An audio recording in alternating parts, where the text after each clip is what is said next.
Fearless.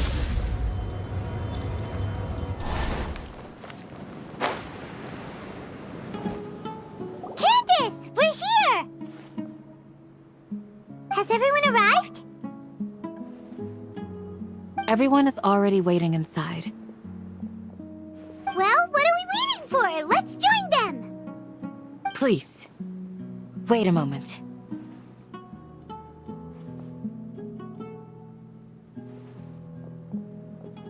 Before attending the meeting, I hope you can promise me one thing. What do you need?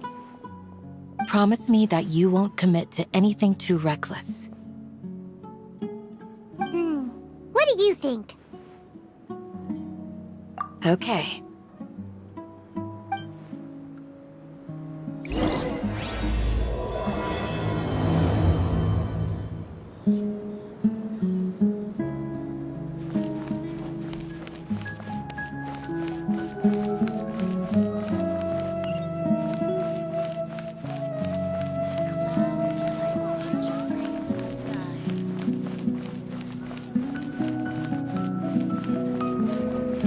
Merciless.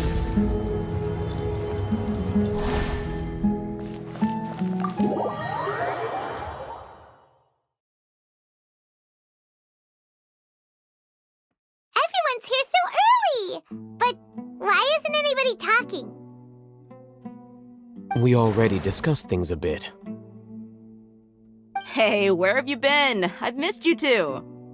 Are you ready? Very well.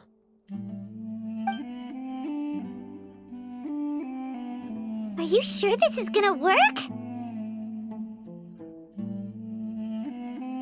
I gotta admit, it's bold. Color me impressed. It's worth a try. The point of discussion is to arrive at a solution. Let's cut the small talk and move to the next point. You're making Paimon nervous.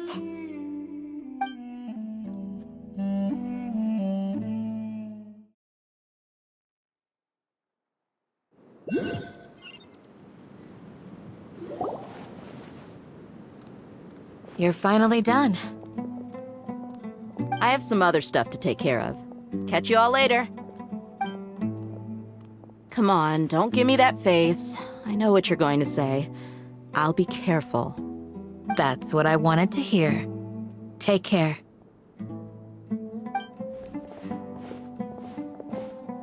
Well, traveler, Paimon, judging from your expressions, the meeting must have been quite productive.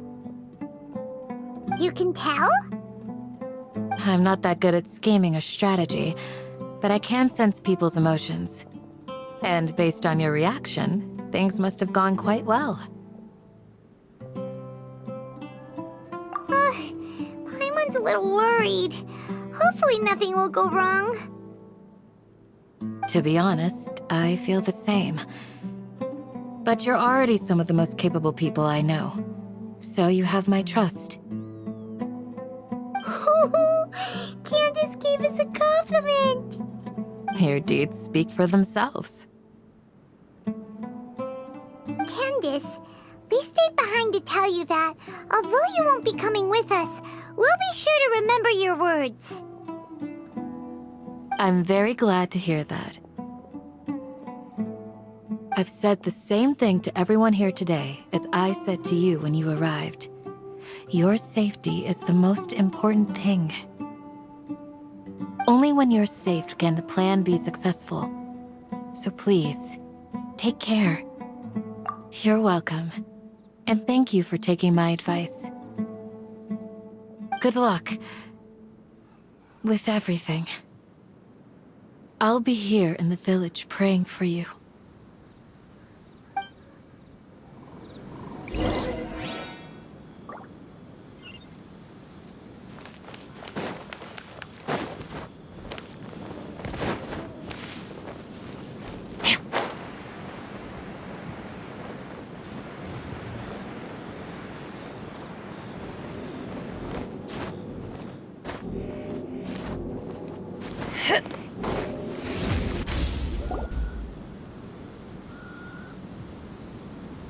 Sounds good.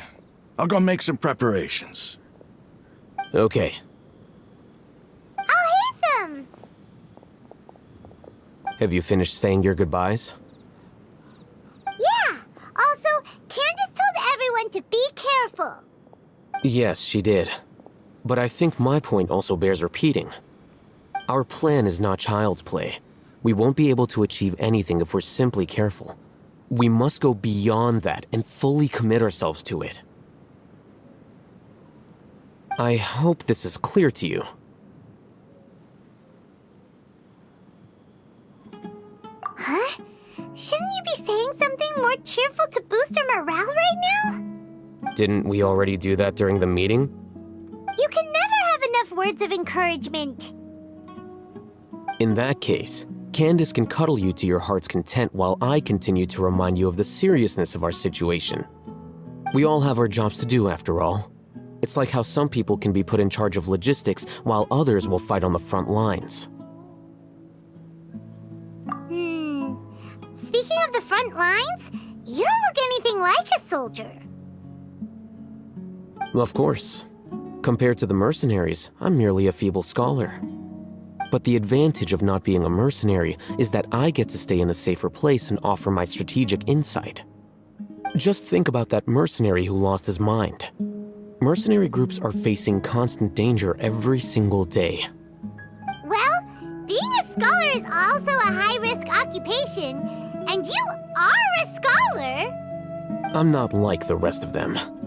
Even among members of the same species, some will exhibit far more potential than others.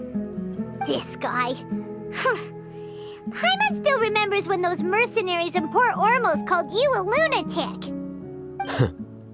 All intellectuals are lunatics in the eyes of fools. I'll take that as a compliment. That reminds me. Do you remember the record we saw in the King Deshret ruins? It mentioned forbidden knowledge. You have a good memory. Forbidden knowledge has the power to drive people insane, but this fact has never been shared with the public. Even I, who has worked in the academia for some time, was never once informed of this. I think those mad scholars and mercenaries we encountered may have all fallen victim to the corrupting qualities of forbidden knowledge. But the academia has always held a different view. They have always believed that symptoms of madness are a side effect of human contact with divine knowledge as mere mortals. Come to think of it, perhaps the academia has also never understood the true nature of forbidden knowledge, and thus always approached the issue from the wrong direction. The Withering, Elazar, and the sandstorms. Don't you think what is happening right now across Sumeru is rather similar to the forbidden knowledge pollution that occurred in the desert thousands of years ago? But Paimon thought that Irminsul's disease is what caused the withering and the sandstorms. At least, that's what Tainari told us. Wait a second. Could it be that? Ah, you've connected the dots. The cause of Irminsul's illness may precisely be the pollution from forbidden knowledge. But if that's the case, what should we do? This is huge!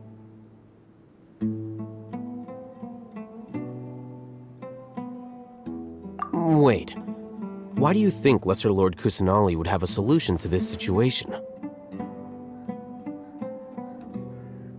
You mean, it's related to the scene you saw when you passed out in the Avidia forest? That whole, the world forget me thing? In that case, it's imperative that we rescue Lesser Lord Kusanali. Only by working with her to save Irminsul can we completely resolve the problems Sumeru currently faces.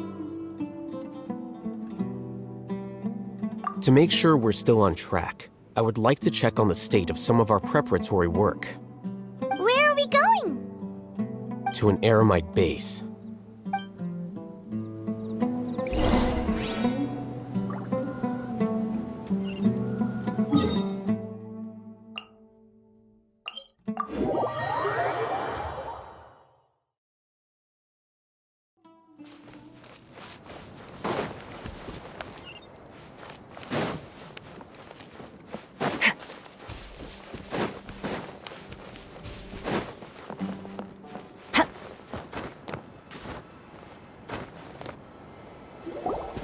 Ah, they're here. Huh? What are they doing here? I gave them some technical work to do. Ah, it's the scribe. And is that the traveler I see? How's the work going? Ah, yes! We have fixed the devices according to your instructions. One of them is already ready for use, while the others are still under repair. Aren't those devices for canned knowledge extraction? What are you doing with those? Look here. Huh? More canned knowledge? Are you going to put more weird stuff into his head again? What's that look on your face? Are you scared? Paimon's a little scared, but very, very furious! That's an interesting response. Anyway, we're not going to use this just yet. As I mentioned during the meeting, this knowledge capsule contains a decree I drew up in the past. The academia should also have their own copy. And according to the plan we just came up with, Traveler, I want you to record something into this capsule. Do you believe we can save Lesser Lord Kusanali?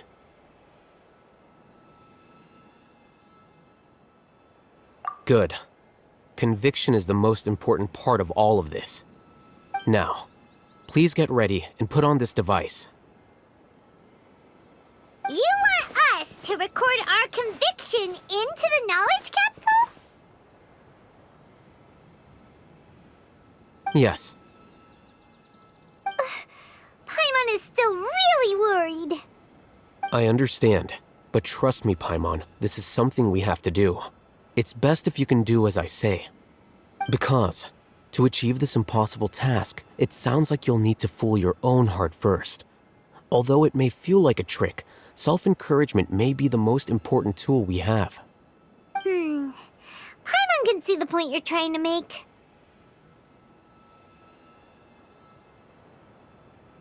Imagine this. We have orchestrated our plan and successfully rescued Lesser Lord Kusanali. As a result, we have changed Sumeru's entire political landscape. Everything went without a hitch, and everyone recognizes and praises our achievements. Now, open your eyes. Here. What's this? Read it out loud.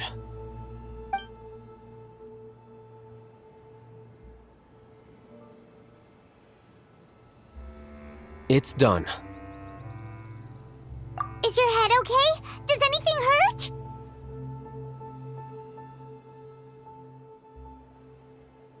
It's just a recording. There should be no negative effects. But what was the point of doing this? Paimon doesn't get it. And that's perfectly fine. In any case, these capsules aren't meant to be used by you. Huh? What do you mean? Have you forgotten? Our plan needs to account for those who have long relied on the Akasha. You may find it hard to believe, but for those people, everything the Akasha transmits to them is nothing short of absolute truth. Imagine if you've been using a device like the Akasha since the day you were born, and this device has always supported you during times of need. After all that time, what do you think you'd become? A fool? A machine? A slave to orders. And that's why rules are so important. In addition, those who understand the rules can delineate boundaries and identify gray areas. But why would you need to identify the gray areas? You could say that those kinds of ambiguous zones can be very interesting. One might even say they're advantageous in the right hands. The things you're interested in are really out there. Are all Sumeru scholars like this? Anyway, that's enough chit-chat. I'm going to take those two to work on some small projects. You can head to Caravan Rebot and start preparing for the next step. Small projects? We're going to tinker with the Akasha terminal and make a few modifications.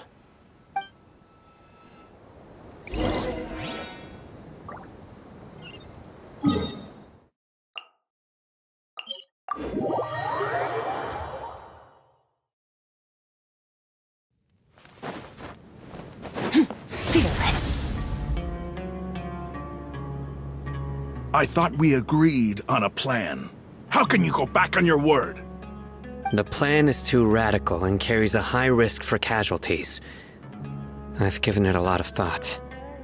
And in the end, I still can't agree to it. But it's still the best plan we have. As a former Matra, you of all people should be able to see the bigger picture and recognize the innate advantages of our plan. I did. And that's how I saw the danger behind these so-called advantages. Alhaitham's plan is even more radical than I imagined. Huh? Why are you guys arguing? My friend, you're just in time. Why don't you help me persuade Sino? He's turned against our plan. We agreed to work out a plan at the meeting. As mercenaries, you're familiar with the local environment, so you'll take care of the specifics. But then, you went to Alhaitham for suggestions. Had I known Alhaitham would give you those kinds of suggestions, I would not have agreed to the plan. Look, you already know that we're all on the same side here, don't you? Mercenaries place a lot of importance on their bonds of friendship, but also will not hesitate to make sacrifices if they deem the situation to be sufficiently dire. I'm sorry, but as things stand, I can't accept your principles. Seems you really do understand the ways of the desert. Traveler, Paimon, this is also something you should know. Ramon's plan is to have me work with the Caravan Reebok guards in my capacity as a Matra. We will arrest the mercenaries and escort them into Sumeru City. Wait, how can we work with the guards? We can't get through that wall easily, remember? Caravan Reebok would never let so many unregistered members of the Eremites enter Sumeru City. My plan will clear us of any possible suspicion, and also let us enter the city as a big group. There is no better way. That also sounds like something Alhaitham told you.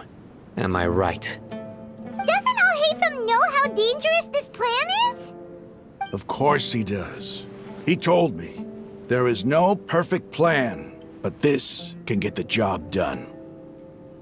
He also said that with the help of Sino and the Traveler, our chance of success would increase significantly. I never blindly trust anyone, and I've always had a good eye for people. I think he made a number of valid points. It's my own choice to trust you. If I make the arrests alone, I can control myself and prevent you from getting hurt. But I can't guarantee that kind of discipline from the guards. To make the whole thing more convincing, you'll need to resist to some degree. Casualties are inevitable once push comes to shove. I'm okay with the deaths of enemies. But now that we're allies, I'm against the meaningless loss of our own.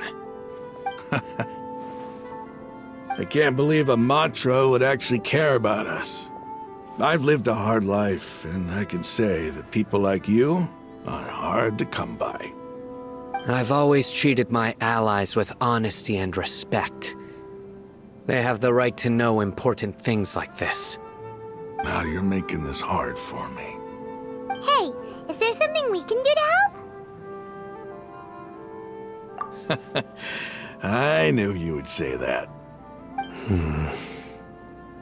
We can help fight some of the mercenaries, which should reduce the number of times you'll have to struggle directly with the guards. That should help at least a little bit. Sino, on behalf of my people, I thank you for your kindness. But this is a mission we cannot turn our backs on. We strongly value the lives of our friends, but the goal we are about to achieve is even more important. We have no fear of casualties, because we crave the spoils of victory. So please, lend us your support. We will show you the determination of us desert dwellers. Well, now that you've put it that way, I can no longer refuse. But remember, you need to follow the plan and not do anything reckless. Candace made it very clear that we can only achieve our goals if we can ensure our safety. Since you and I both recognize the significance of this operation, there should be no more animosity between the followers of the Sumeru Archon and those of King Deshret. Everyone's life is equally important. Okay, you have a deal. Let's do this for our shared dream. The guards should be stationed in the courtyard nearby. You can find them there.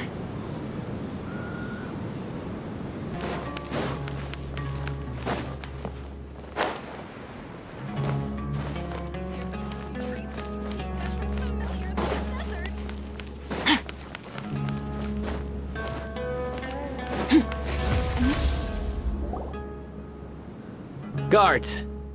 General Mahamatra! To what do we owe the honor? Keep your voice down. This is a secret operation. I'm going to arrest a large criminal gang near this location. According to the Academia's Guide and Regulations on Secret Operations, I have the right to ask for the cooperation of Caravan Rebot.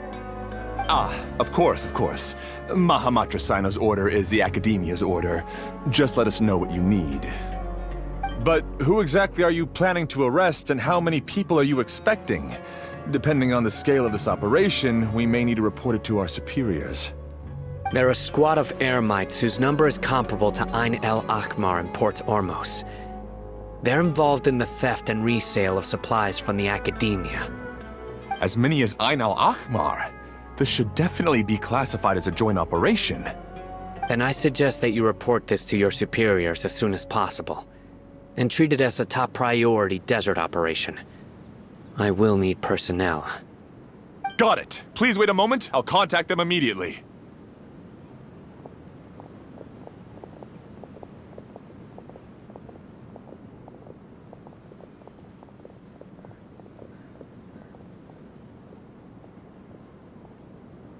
Because this is work.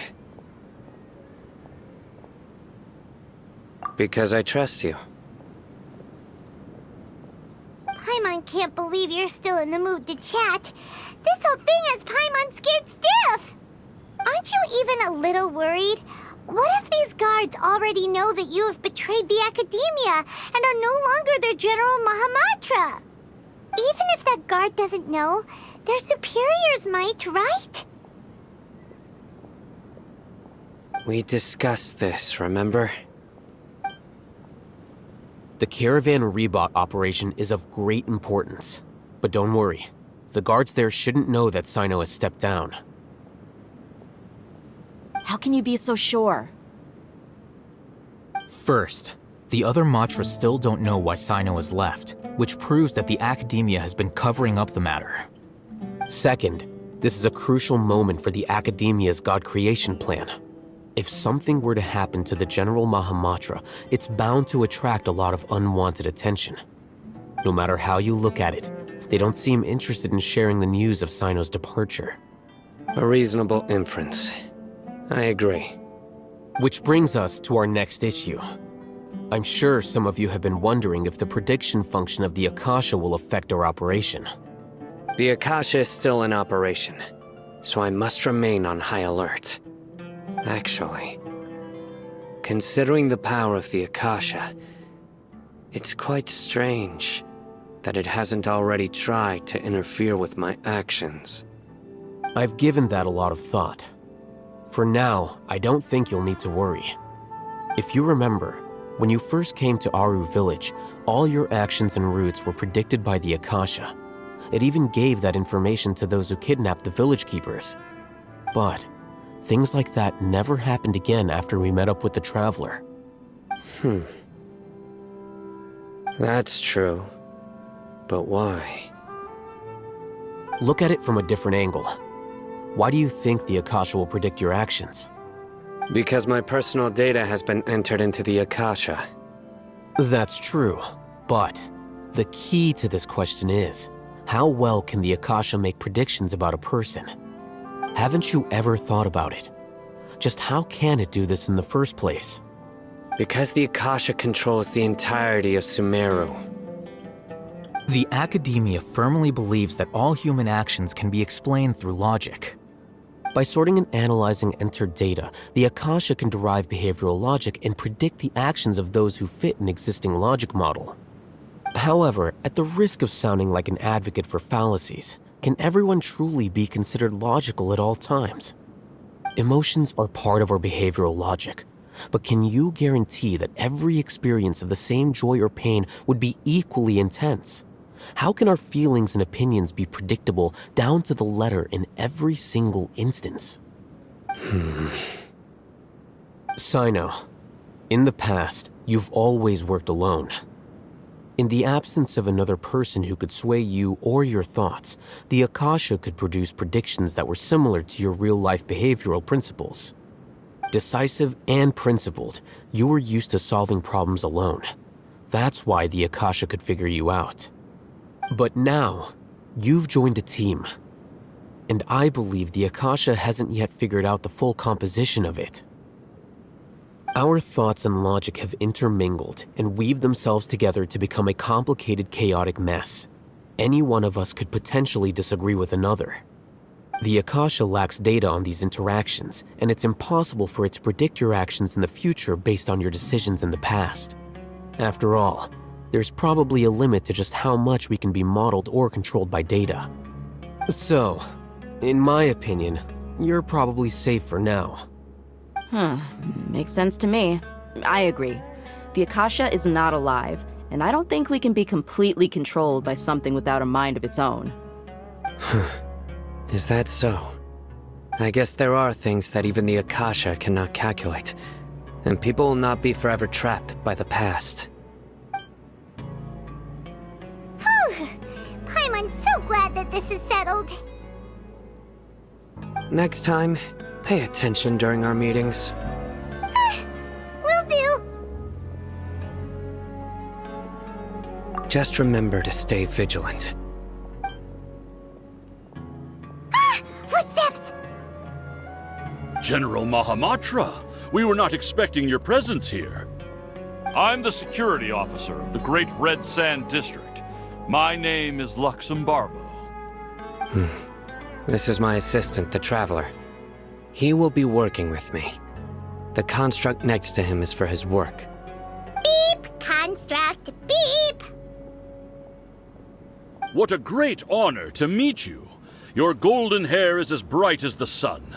And, is this the latest technology from the Academia? Have you made a decision regarding the matter I mentioned to your subordinate? It seems to be a dire situation, so of course you will have our full cooperation. To be perfectly honest, I've always longed to go on a mission with someone as well known as yourself. There's no need for flattery. Yes, sir. Take your most elite platoon and follow me to the eastern side of the district. We will carry out the operation there. Understood. Map. Hurry, bring the map!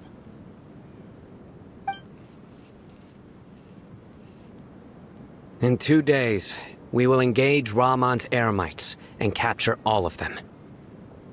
Any questions about the time or location? None at all, sir. Good. See you then. Yes, sir.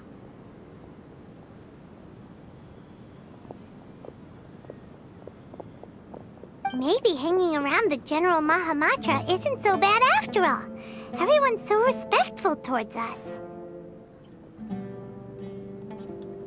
This is all due to the absolute authority of the Academia. And now, we're going to strike back against that massive pillar of power. Get ready. We will move out in 2 days.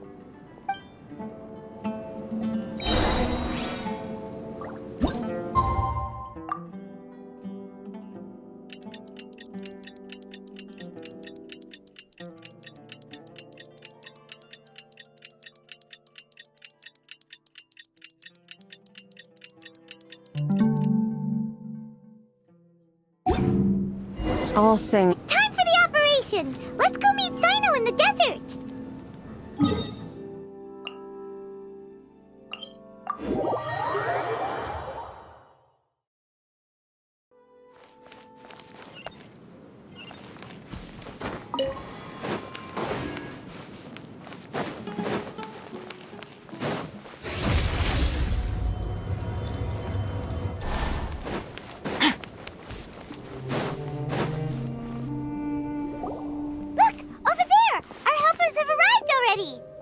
Let's hurry over!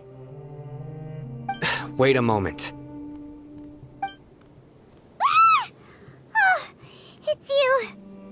You're my assistant, remember? Being my assistant, you must stay with me. Now let's head over there.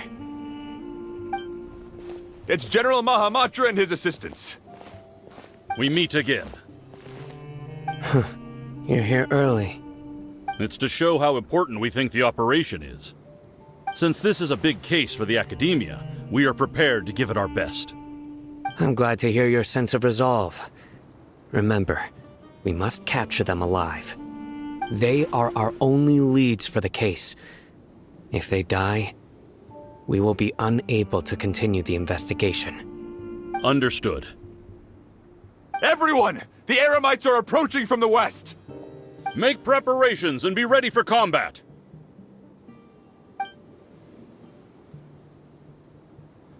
Halt! Oh? What a warm welcome! What do you want? Judging from those shiny weapons in your hands, it seems like you're not interested in a deal. Rahman, the Academia has caught wind of your smuggling and illicit sales. If you value your life, I advise you to surrender. Who are you supposed to be? A Matra from the Academia? I can't believe you came all this way just to catch us. I'm not here to talk. Oh. Nobody's given me this much time of day since I became a mercenary. Brothers! For that slight, let's wash our blades with their blood. Let's show them we Eremites are not to be messed with.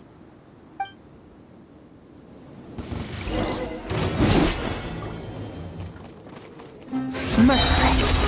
Another star goes out! No, my sword! Rain outlines your fate. Fearless. Witness the power of Gawa. Fearless. Paradise shift.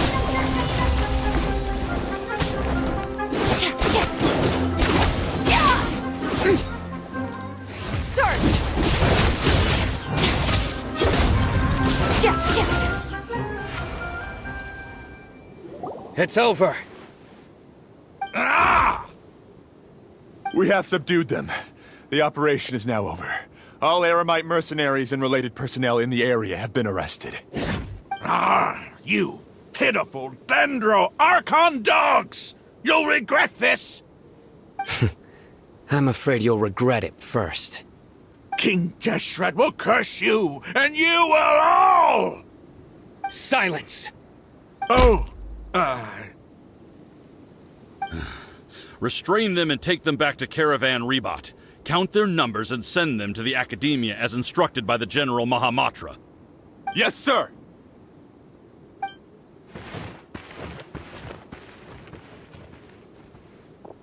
Mahamatra Sino, I will now take my leave. If you need further assistance, please come to Caravan Rebot and ask for me. Understood. You are dismissed. There they go. Let's talk elsewhere.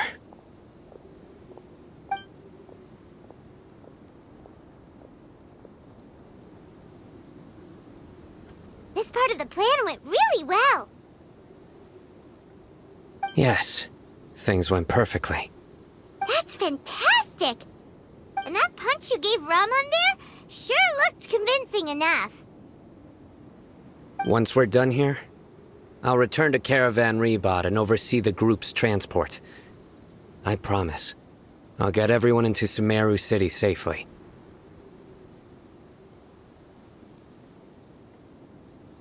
Yeah, you're the reason why everything went so well. It's not the time to celebrate yet. I believe Dia should already be waiting for you. Go join up with her. She will need you to introduce her to Tighnari.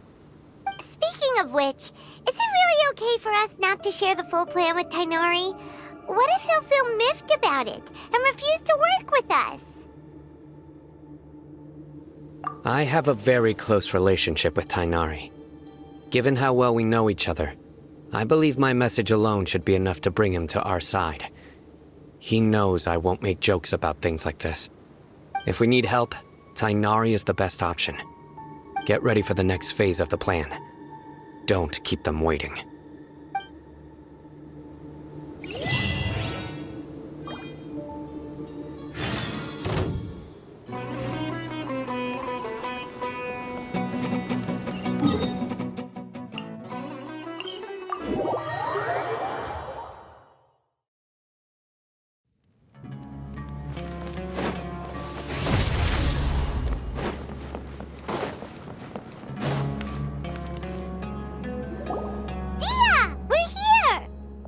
It's about time. Didn't you say our part of the plan is the most important of all?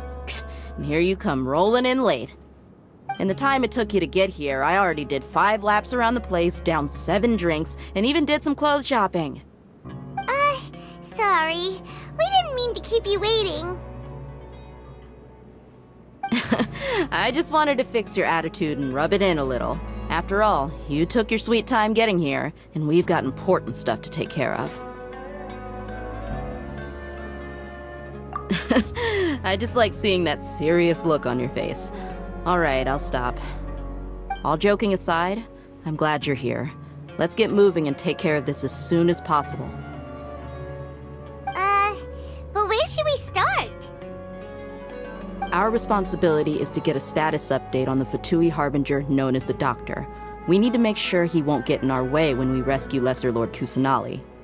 Dealing with an institution that controls all of Sumeru is already hard enough. If the Doctor were to crash the party, it would be next to impossible for us to achieve our goals. Yeah, we sure don't want him showing up. Ooh, he really gives Paimon the creeps. Right? Hearing his name just reminds me of those stuffy old geezers in the academia. I'd rather not have to deal with someone like that. According to the plan, we should first go to Pardis Di and ask for Forest Watcher Tighnari. If all Hatham and Sino's sources are solid, then we can be sure that Tighnari still has the Academia's trust. So, we'll find Tighnari and convince him to get us the latest intel on the Doctor. Then, depending on what we learn, we'll make any necessary adjustments to our plan. The sages have placed spies everywhere on the other side of the wall. I'll follow you as a bodyguard.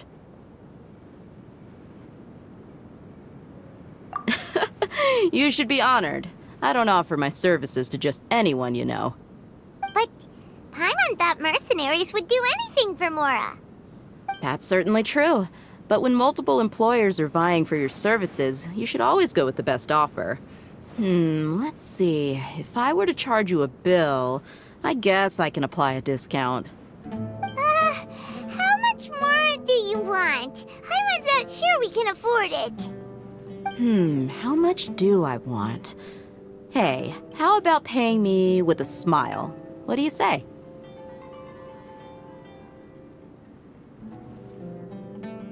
I haven't seen you smiling much recently. If you ask me, someone like you must look lovely when they smile. Come on, give me a smile so that I can be less worried.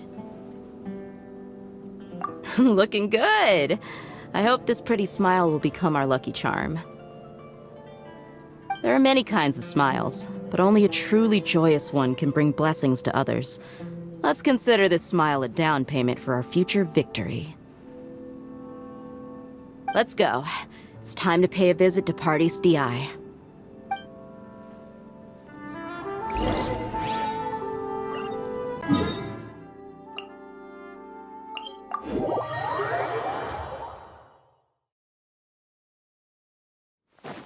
fearless.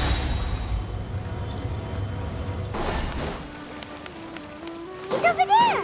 Let's go say hi! Tainari! Traveler, Paimon. And you are? Hey there. This is our friend Dia. She's an Aramite mercenary. A mercenary? You must have some big news for me. It's something really important. Please help us out. All right. Then follow me.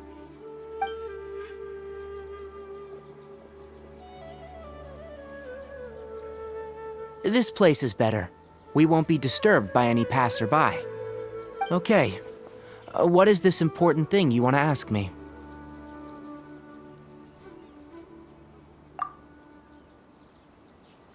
The doctor. He's that strange-looking Fatui Harbinger with the mask. Paimon thinks he has blue hair. Yes, I know him. Actually, he left Paradis DI just a little while ago. He left already? Yeah, he came looking for me.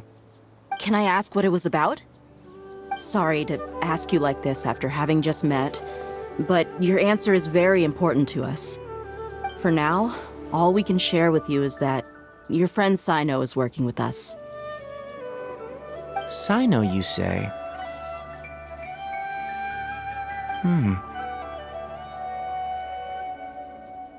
I see. So that's why he hasn't been at the academia. Okay. I'll answer your questions and will assist you any way I can. You don't have to tell me everything that's happened.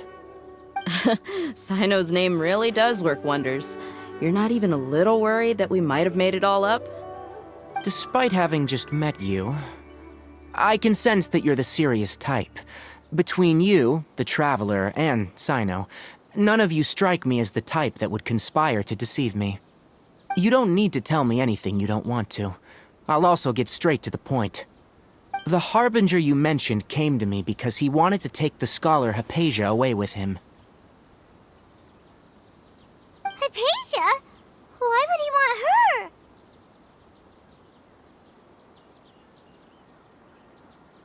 And what do you mean by take away? Is he planning to leave Sumeru? Yes.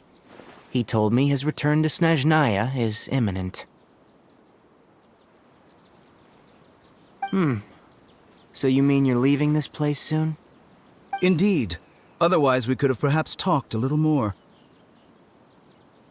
I was just about to set out when I remembered something important. To that end, I made a final trip to Paradis DI. Let me ask, have you been taking care of a scholar by the name of Hypatia? Your sources are accurate. No doubt because you've recruited many informants. But you're right, Hypatia has indeed been receiving treatment from me. Forgive me for asking, but how's the treatment coming along? Given the way you're asking, I assume you have something to say. Since you asked, I'll be frank. I would like to take Hypatia to Snezhnaya. It's incredibly difficult to transfer a patient. As a scholar yourself, shouldn't you at least be aware of this? Oh? I can't believe your utter lack of faith in me, to the point of even questioning my general level of knowledge. How unbefitting. Well, you're the only one who's ever made such a request. I have my ways of keeping her safe during the journey. In addition, I can also promise that under my care, Hypatia will receive the most advanced and effective treatment. I will personally supervise her treatment and see to her recovery. Would that be agreeable to you? Hypatia was born in Sumeru and remains a scholar of the academia.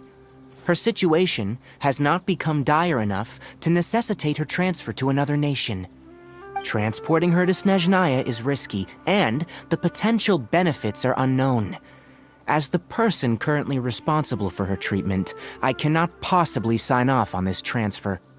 Your suggestion is rude and reckless. I'll pass. I don't know much about the doctor, but after talking with him, I realized that just like many other scholars, he possesses an aura of arrogance that I've come to detest. It's not so much that he's looking down on others, but more that he's confident in himself and his abilities to a point of near insanity. I would never refer a patient to someone like him.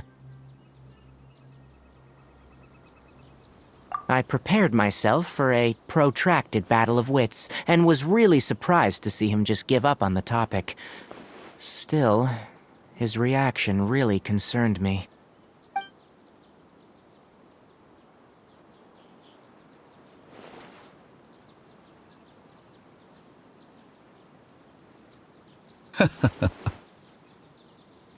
I see. Of course, your opinion makes perfect sense. You're still young, but already quite stubborn. I must say, you are not like what I had expected. Under normal circumstances, I wouldn't just let you off the hook like this. But unfortunately, I'm in a hurry today, what with Her Most Noble Majesty the Tsaritsa calling for our return. Luckily, there is still some time left for me to take care of everything before I leave. It's just as the Academia said, you're a responsible and gifted scholar. Sadly, even with all of that, you're still lacking a bit of shrewdness. And that's also why people like you can never realize that sooner or later, everyone must pay the price for what they've learned.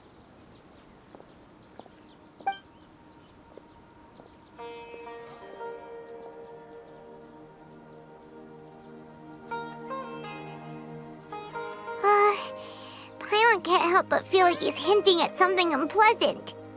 He asked a question, yet didn't care for my answer.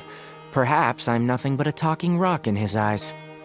He never came off as malicious, but an utter lack of compassion permeated throughout our conversation. From his tone, I can sense that he's always looked down on others. I can barely believe it myself. But if that's true, the situation will be in our favor. I don't think I missed any details. Frankly speaking, I don't want you to do anything too risky. Now that you know a little more, it should be easier for you to stay safe. Sorry we can't tell you everything. We appreciate that you helped us anyway. I won't forget your kindness. It's okay. I have an obligation to do so. To be perfectly honest, all of this may have started because of me.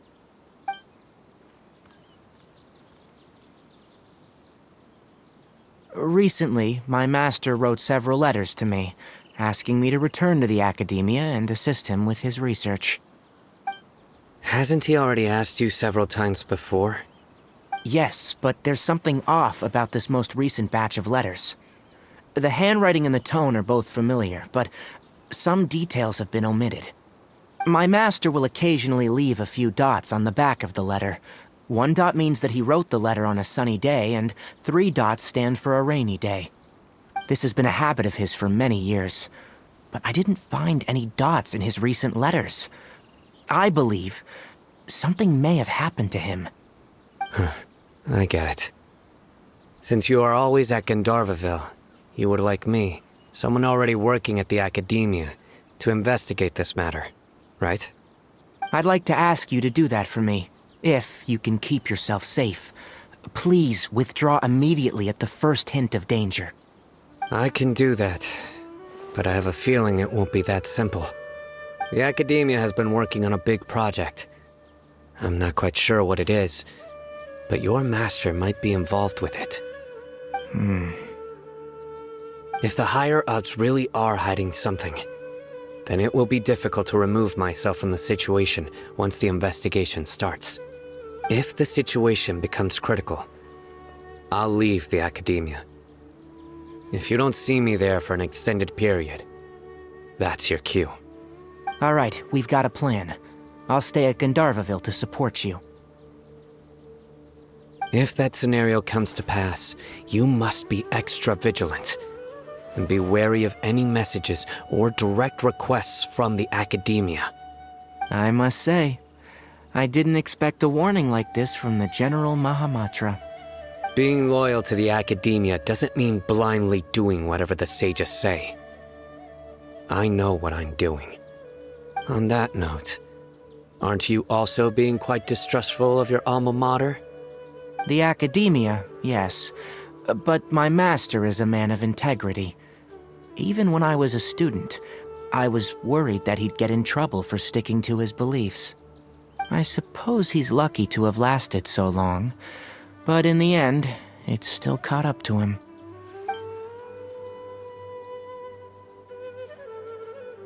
I see. So you noticed something was up with the Academia from the very beginning. This may well be how Sino became involved in all of this. In which case, I must keep my promise and help you however I can. Also, if you run into Sino again, please help me pass on a message to him.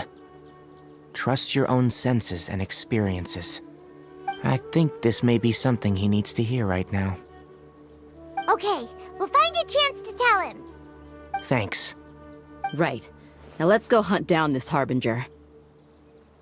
Oh, by the way, which way did the doctor go when he left Pardis DI? That way.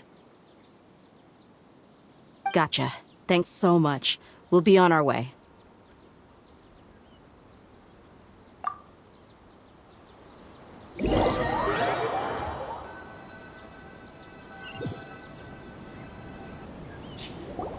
According to Tainari, the doctor is leaving Sumeru soon.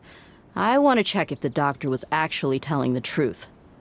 He also said that he'll take care of everything before he leaves. What did he mean by that? We need to be extra careful when dealing with a person like him. Just to be safe, let's chase him and see what we find. But we have no idea where he went! How can we start chasing him? We'll do it the mercenary way. I'll find leads as we go. All you have to do is just follow me. That Harbinger may have tried to cover his trail, but he still left some traces. Or perhaps he never even thought about concealing his whereabouts. Maybe that's just how arrogant he really is. Yep, we're headed in the right direction. The traces are still fresh, but there's no sign of his entourage. Clearly they're in a hurry.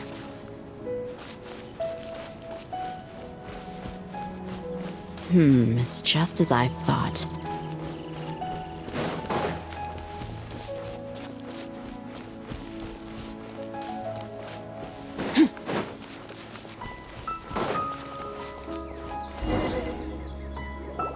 We can stop here.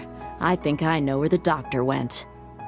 To the south of here is Port Ormos, which seems to be where they're headed. Port Ormos? They're going to leave by boat?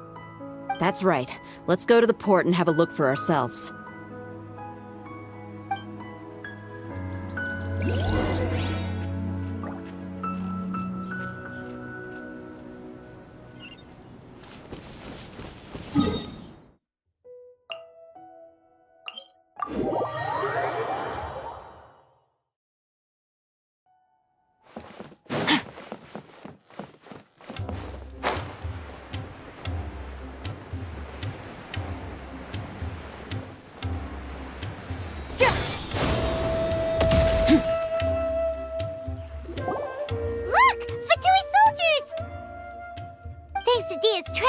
Seems we found the right place!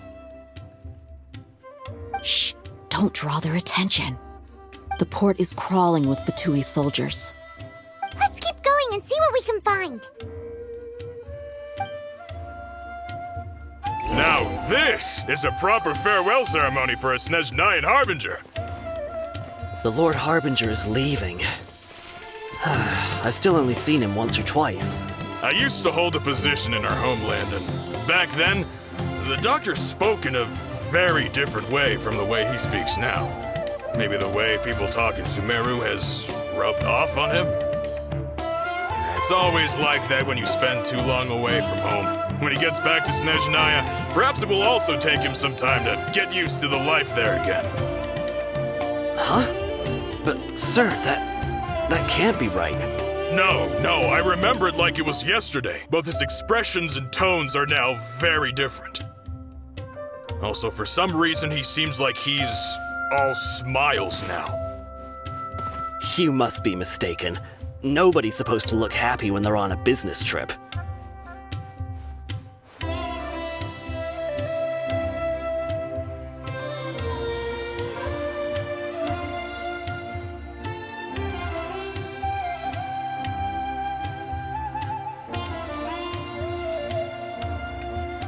The doctor is on that boat. So he told the truth after all. He is actually leaving Sumeru. This place will do. We can hide here while we keep an eye on the boat.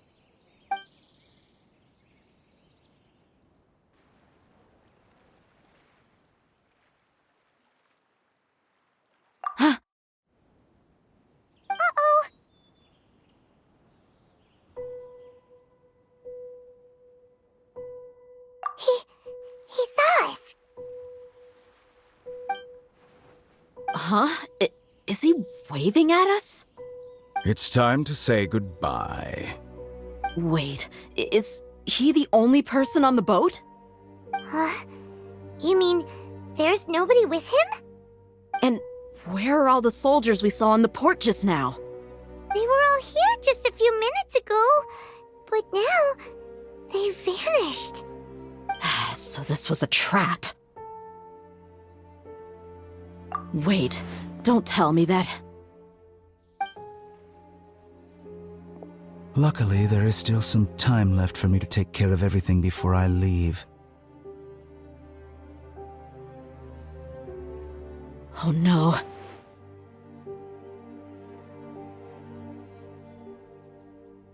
They might be after Hypatia. Let's get back to Party's DI. Huh? What do you mean? I'm afraid that she's seen something that she wasn't supposed to see. If I were the Fatui, I would also try to take her away. And if I couldn't... Oh no! Are you saying they're going to kill her? Let's go!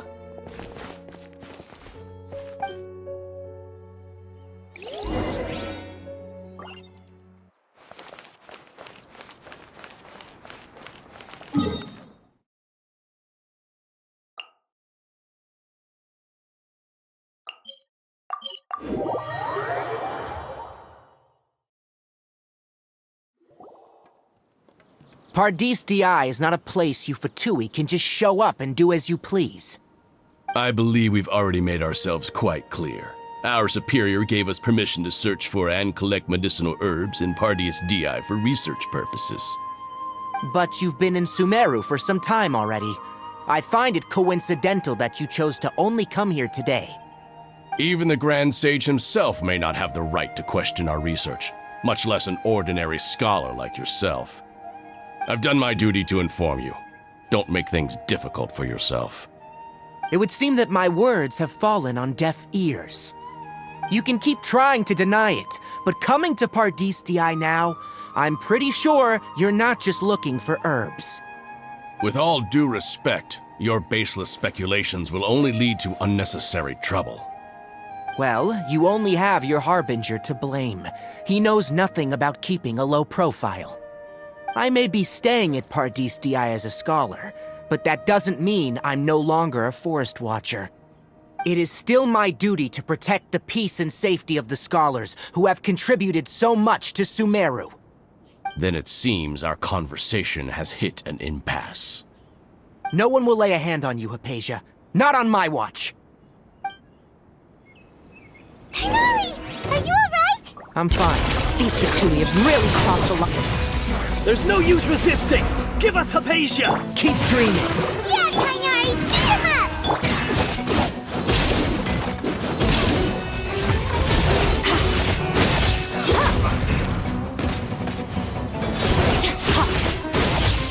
The doctor's orders are absolute! Yeah?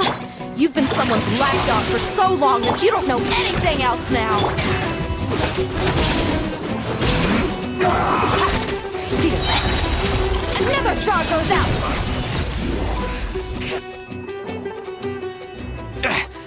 We're not getting anywhere. Traveler, Paimon, please go to Hypatia. We need to make sure they don't try to sneak around and attack from behind. Got it!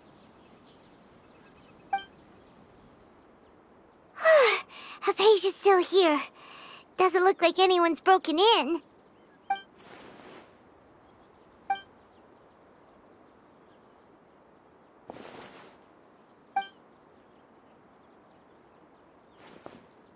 Well, how is she?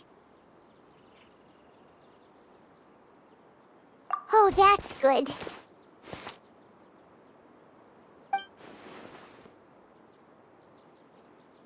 So, you think this is over?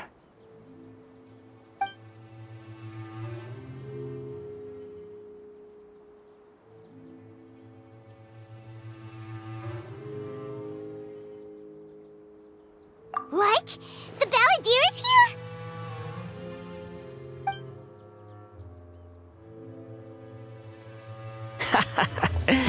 I've missed that look of abject horror. You've given me that look every time we meet. But, where is he?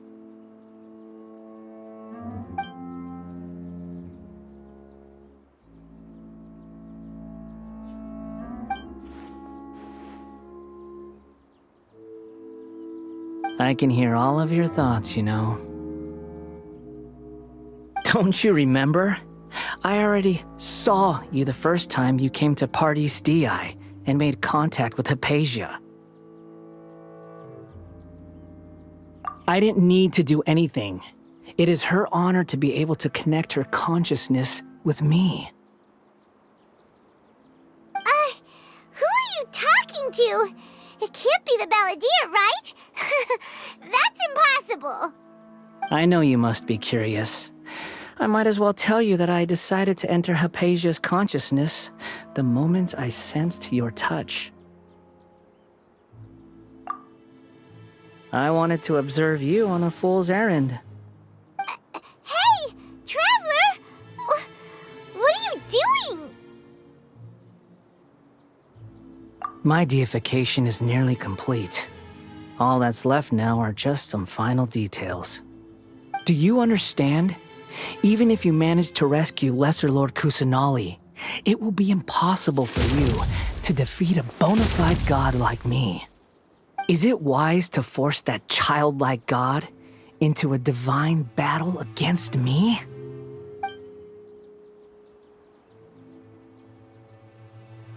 Scholars consider the God of Wisdom to be the sum total of their faith. It's how they can justify reverence for a god as they construct it.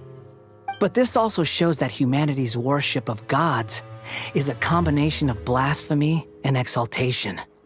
It's truly laughable. Yes. What is it?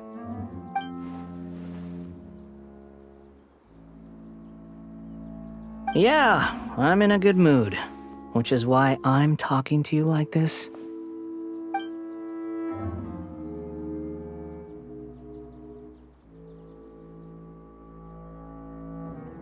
What do you mean?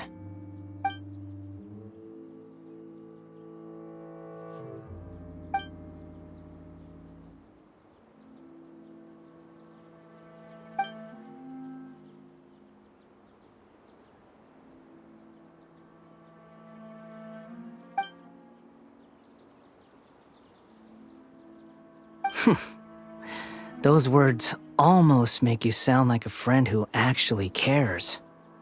But you're wrong. I'm different from all of you.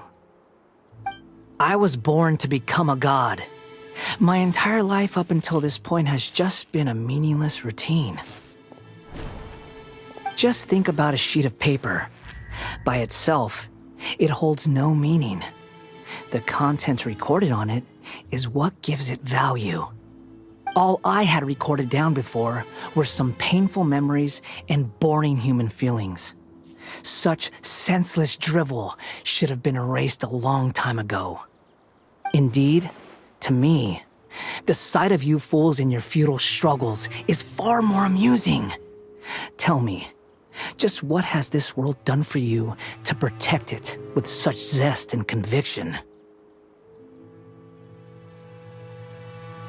I'm connected to your consciousness, so I can hear what you're thinking and sense the depth of your determination. This is a good conversation we're having, so here's a word of advice. Let go of your misguided guardian complex. You know nothing about the truth. It'll be for your own good, as well as everyone else's. Humans are a species that can only find bliss in ignorance.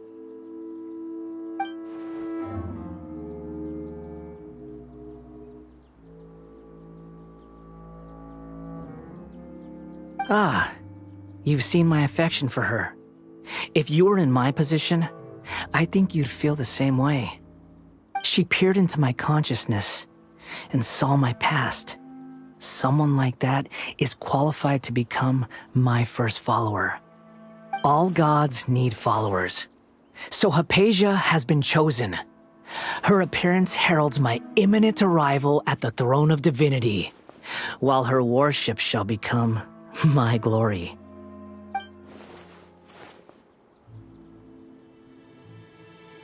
You're doubting me again? No matter. Soon, you'll know what kind of authority you're challenging.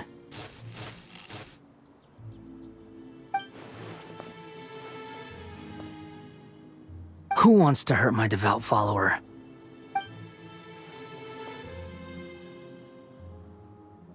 The doctor wants to hurt my first follower?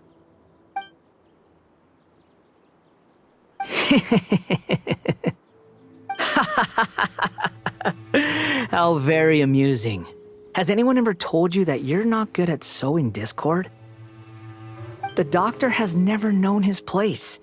Even now, the puny human thinks himself capable of interfering in the business of the new god. You're still too naive if you think a few words will be enough to convince me to destroy the doctor. But I'm willing to give you a gift, just like my expression of affection towards Hypatia. It is an honor for you to be able to stand here and speak with me. As my listener, you will be rewarded.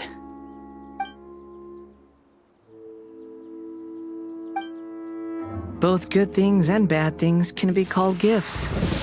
After all, gods have never needed to be reasonable.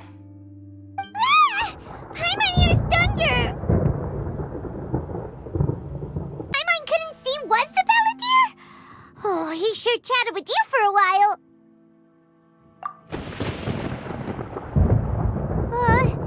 Where is the storm headed?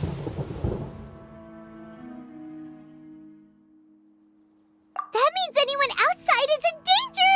Let's go! Tighnari and Dia still must be fighting!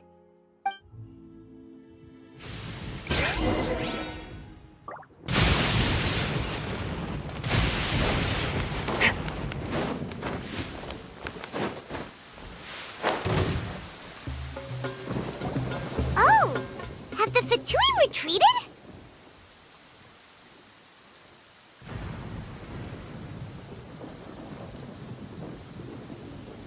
Hey! What happened to you? He's hurt. I'm fine. Ow! Don't move. I've seen eremites get struck by lightning before. You need to rest. Struck by lightning? We were fighting, and just as things started looking grim, the weather suddenly became extremely strange. Lightning started attacking everyone, almost as if it were alive. Luckily, there were only two of us, and both of us were nimble enough to dodge most of the strikes. There were a lot of Fatui, though, and they were being torn to shreds by the bolts of lightning. With that, all the Fatui soldiers were forced to retreat. It's all right. My wound aside, you look like you've seen something unpleasant. Is Hypatia all right?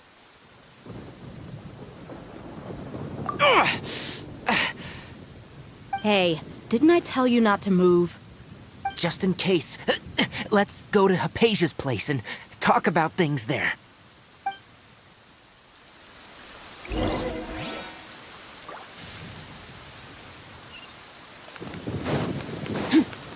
Merciless.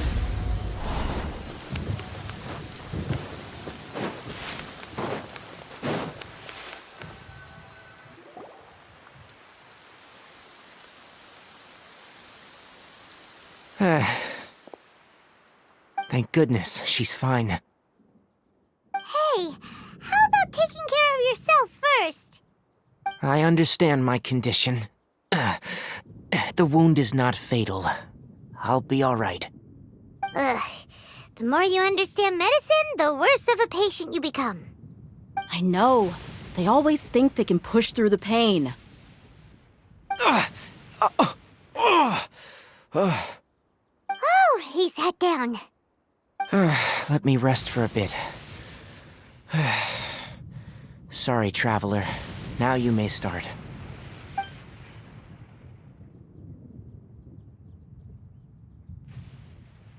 So that's what you were talking to the balladeer about? Oh, Paimon can't believe what he's thinking. The Academia's God creation plan. How ridiculous. That sounds, ambitious, I guess? Anyway, this is all way beyond me. As long as I can enjoy every day with a drink in my hand, tasty food in my stomach, and a good night's rest, that's enough. I'll only work when I have to. I must be the least ambitious person who's ever set foot in Party's DI. Don't say that. I haven't even thanked you for your help back there. Don't mention it. Well, if nothing else, all this proves that the doctor really did have some urgent matter to attend to, and left Sumeru in a hurry.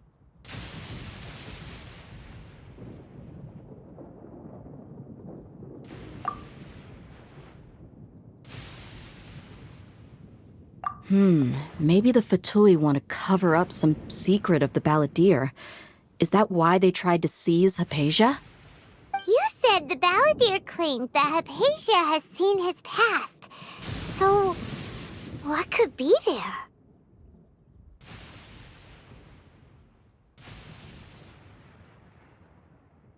Have you noticed? The balladeer is not happy with the doctor's actions. He thinks the doctor has no right to consider himself as his equal. So, if the doctor was to show up again, would the balladeer zap him with lightning? Based on what the traveler has said, I think he would. Having the doctor gone benefits him as well as us. In other words, we've successfully completed this stage of the plan. The doctor is out of the picture now. Yay! That's a big accomplishment! I'm also happy for you. Thank you for the help, Tainari. Make sure you rest up for now. Yeah, all right. Okay, that wraps things up for us here at Party's DI. Traveler, it's about time we rendezvous with the others at the Grand Bazaar. Let's continue to keep a low profile. You can head there once you're ready.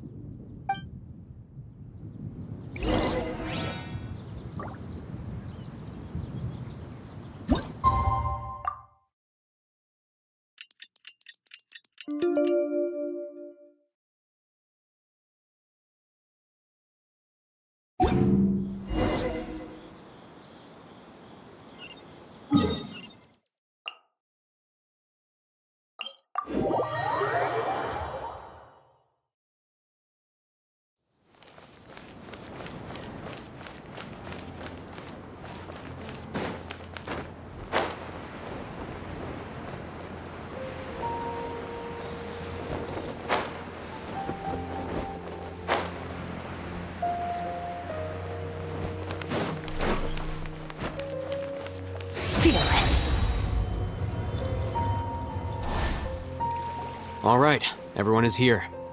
How did everything go? Any luck with your missions? Let's report back one by one. I'll start first. We've made the necessary modifications to the Akasha terminal. In addition, the props required are also ready. I'll go next. The Traveler and I went to Party's DI. The situation was a bit complicated, but we found Tainari. Unfortunately, he was wounded during a fight. Who was behind it? Well, that's the tough part. What should I say, Traveler? The Fatui or the Balladeer?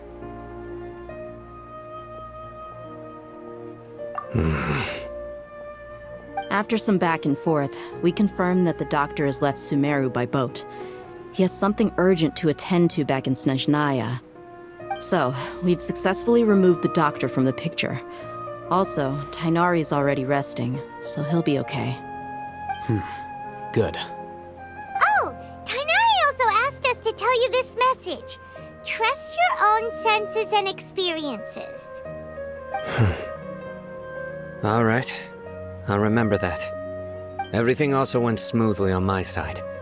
The Eremites should have arrived at their destination by now. To avoid alerting the quarry, they will stay there for now. I can't believe you actually got so many Eremites into Sumeru City. It's all thanks to Rahman and his brave team, as well as their bold strategy. It appears to have been very effective. I'm glad to hear it. Well, is that everything? Okay, this meeting is adjourned. Huh? Wait, you mean that's it? Well, what else is there to discuss? Shouldn't you end with some words of encouragement? You know, to fire us up now? Personally, I'd rather we all go home and get some rest.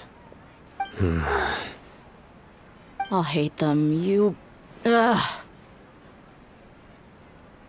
Oh, and if you wanted someone to say something to that effect, then I must reiterate that I'm here to strategize and not to lead. So you should find someone more suitable to do that. But I thought all of you Academia big shots were great speakers. Then I should remind you that I'm the scribe. I know that. So what? A scribe is responsible for recording meetings, not speaking. Fine, whatever. Well, Sino doesn't seem to be much of a talker either. I guess that leaves it to my employer. Employer? Yep, the Traveler hired me.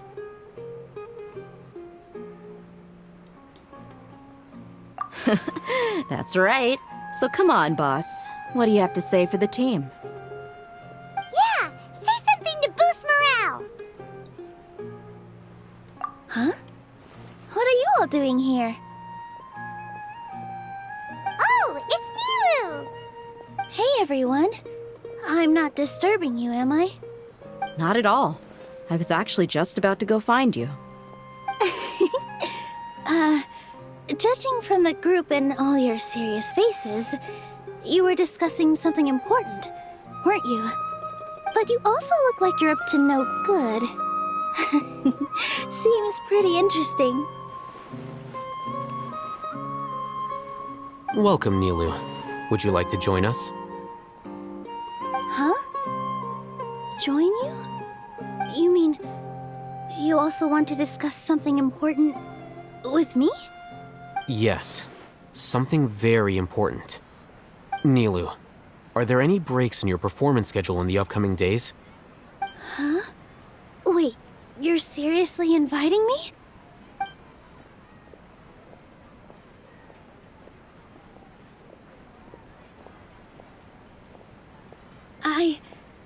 I can't believe my ears. You are truly the bravest and most passionate people of Sumeru, well, that I've ever met. Ahem. Oh, right. The Traveler and Paimon are not from Sumeru, but you are awesome as well. That's right. I must admit that I'm a little scared, but I'll try my best for Lesser Lord Kusanali. If I can somehow use my abilities to help you, then count me in. Remember, believe in yourself. Okay. I'll get my friends at the Grand Bazaar to help us tomorrow. Just remember not to say too much. Be discreet. Yep, you got it. All the preparations are done. Now, can we finally conclude this meeting?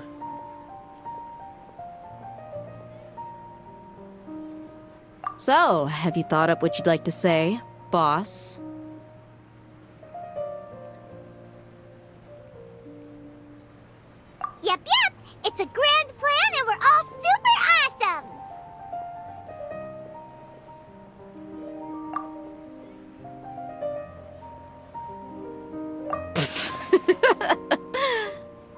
Well said.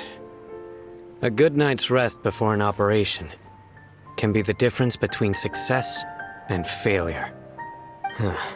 Thankfully, I've had my place to myself recently. It's been nice and quiet. Huh? Oh, nothing. Alright, let's all go home and get a good night's sleep so we can be up early tomorrow.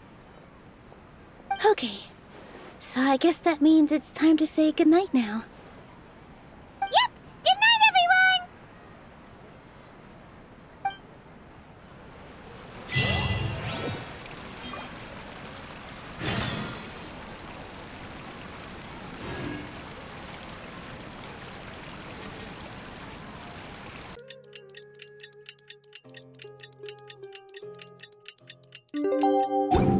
Today is the Academia's Neogarbaha Day. We can finally put our plan into action. Alhaitham should be waiting for us. Let's go to the Academia and find him.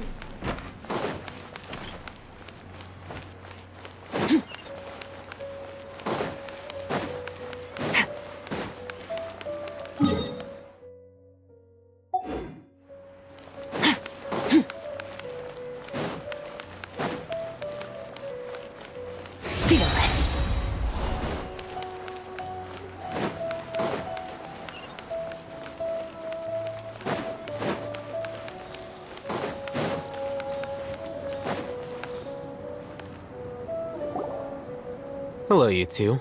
Sleep well?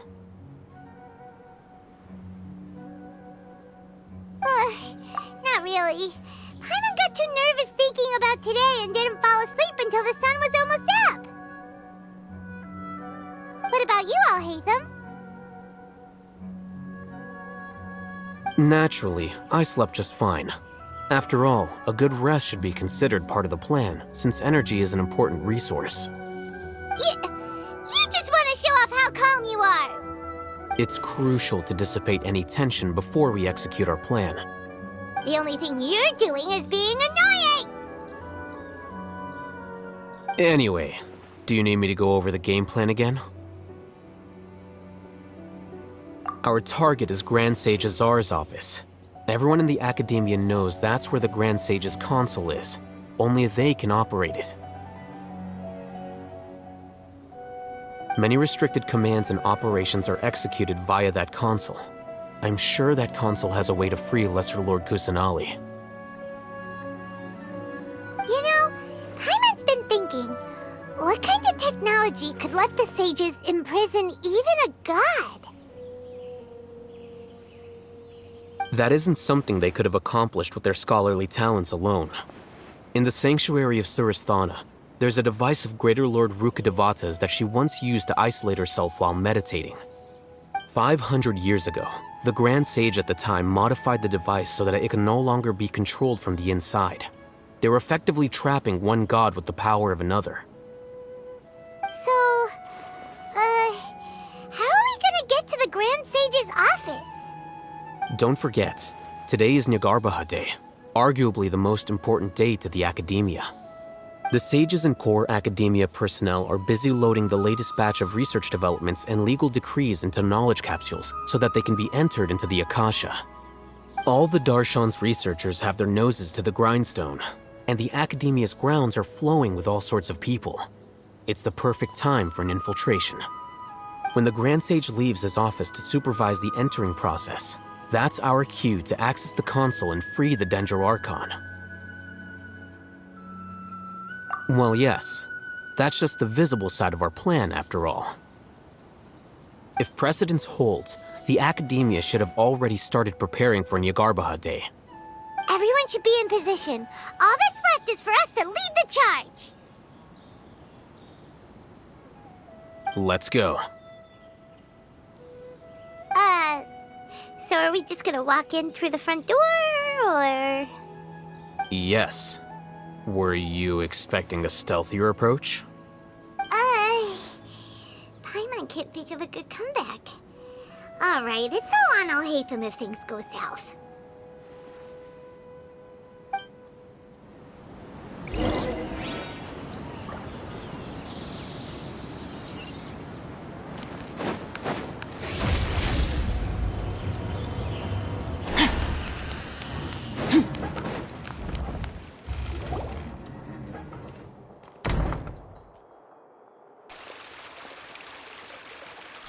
Scribe?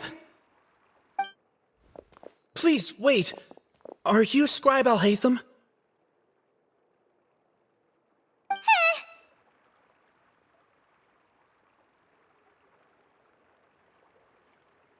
That's me. Is something the matter? I'm in a hurry. No. I was just surprised to see you here. I had heard that the sages were looking for you not long ago, but I didn't know what for. And, also, please don't bring outside guests into the academia. Outside guests? How did you arrive at such a conclusion? Your groundless inference shames the Haravatat Darshan. What did you say? I'm the top student in Haravatat, and I earned 3rd place at the last Inter-Darshan debate. Don't look down on me! That wasn't my intention. As your Haravatat senior, I just assumed that you possessed a greater aptitude for critical thinking. Look, based on what you already know, the purpose of my return and the reason they're here should be obvious. Is that so? Wait a moment. Let me think. Don't tell me the answer. The sages search for you.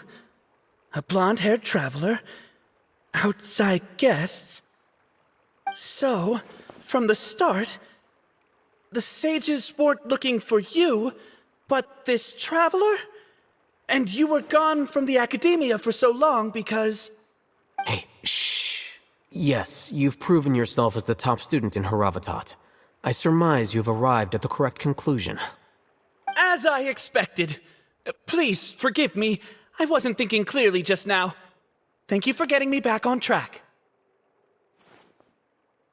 It's nothing. We'll be on our way then. All right. Thank you for your contributions to the academia, Scribe.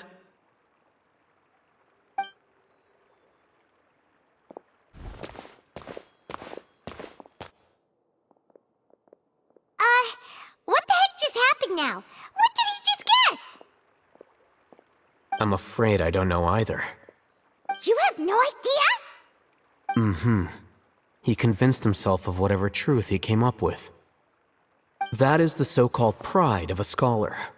If someone questions their academic facility, they will instantly feign understanding to keep up appearances. Nowadays, the academia is rampant with this type of scholar.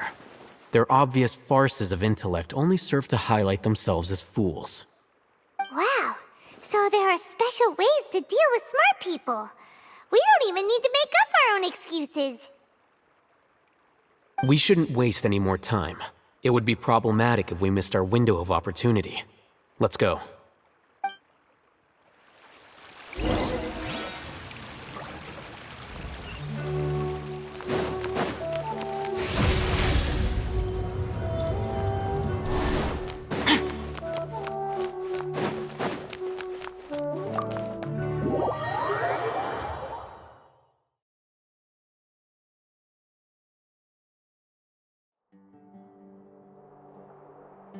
Is this the Academia's library? Indeed. Known as the House of Dana, it is quite possibly the most extensive special collections library in Teyvat. There are a lot of students going through here. Is it really okay just to waltz right in? The Academia marches to a fast beat, especially since it's Nyagarbaha Day. They're all occupied with their own matters. Just act natural. Now, hurry along.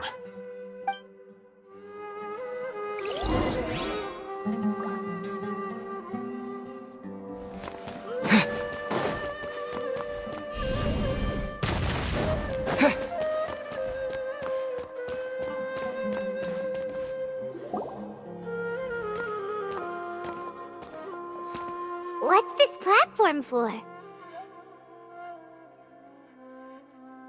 It's a lift that Academia personnel use to access higher floors. Are we gonna take it then? The Grand Sage's office is up there somewhere.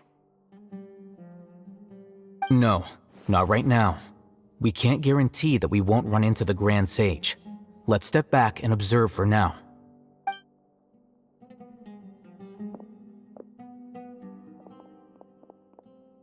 think the Grand Sage will exit from there?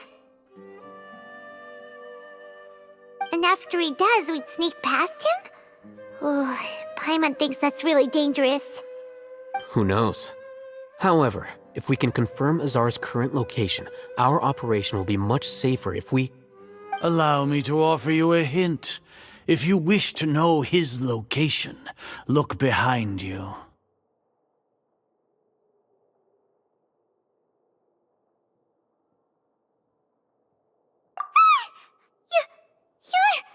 What's Grand Sage Azar doing here?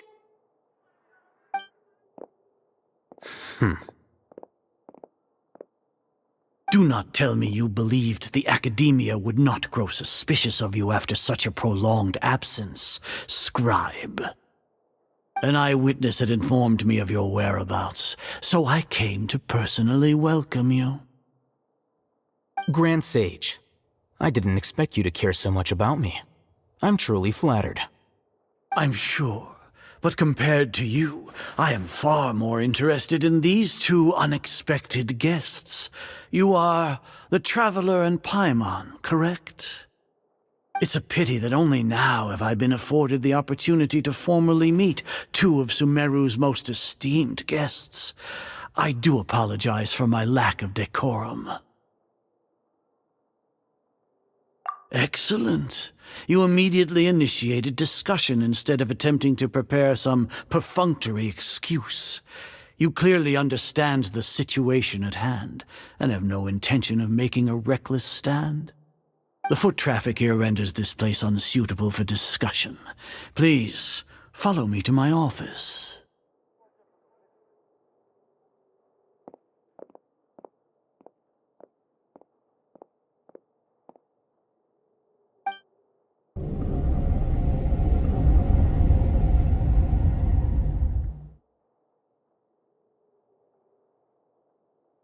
This place is crawling with guards.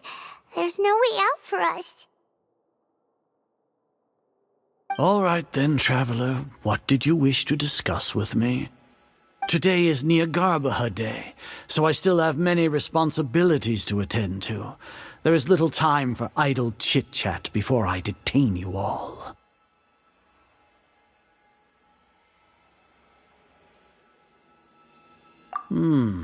You seem to know quite a bit about our endeavors. If that is so, then you should be praising our great work, rather than using your trivial misgivings in a futile attempt to sway me. Trivial? Then tell me, what do the Fatui want from me?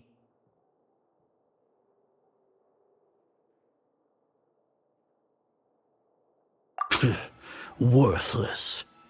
Those are all completely worthless. Benefits, divine power.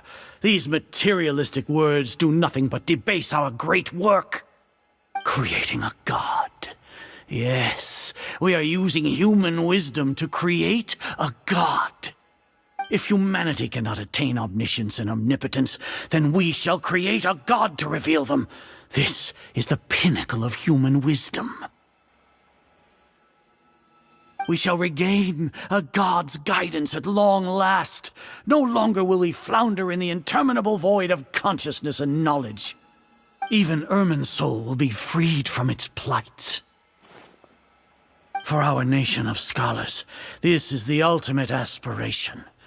No cost is too great to realize it. You will never understand the rapture of having a god be born within your very hands. With your degree of knowledge, you cannot even comprehend such an emotion.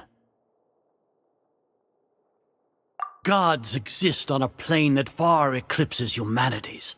Lesser Lord Kusanali, what can she even do?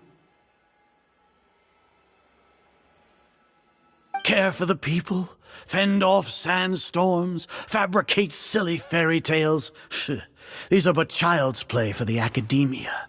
Does that make us equal to the gods? We are a people favored by Greater Lord Rukkhadevata.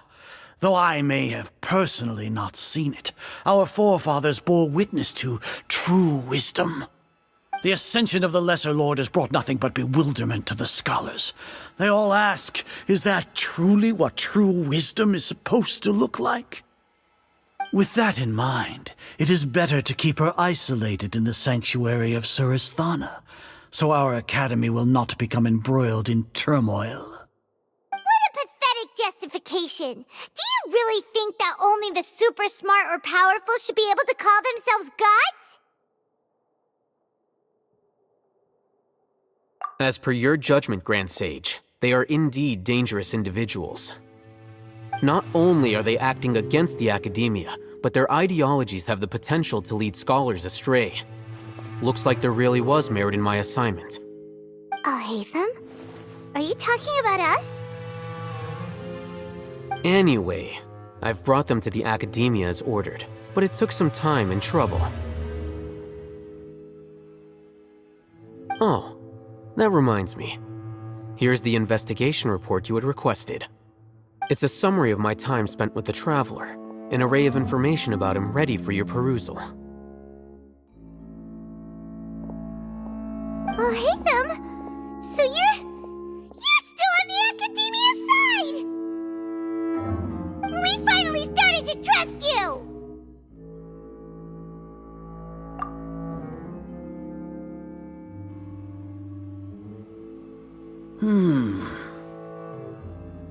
Excellent. Detailed contents with no errors. I would expect nothing less than an immaculate report from the scribe. As it is Niagarbaha Day, I'll enter the information on you into the Akasha. Surely you know what that means. We'll be monitored, just like Sino. With the Akasha's calculation prowess, all of your actions will be predicted with an accuracy of at least 98%. Furthermore, your data will be updated in real time whenever new information presents itself. To put it into words you can understand, wherever you go, you will be walking under an invisible leash. This is Sumeru's greatest penalty for dishonest persons. Are you not familiar with the concept that great responsibility begets an equally great suspicion? In any case, you are Sumeru's most concerning external variable. Locking you down will greatly decrease the chance of any undesirable outcomes coming to pass. You're despicable! Despicable? Perhaps from your perspective, but I suppose you had mentally prepared yourselves for this, no?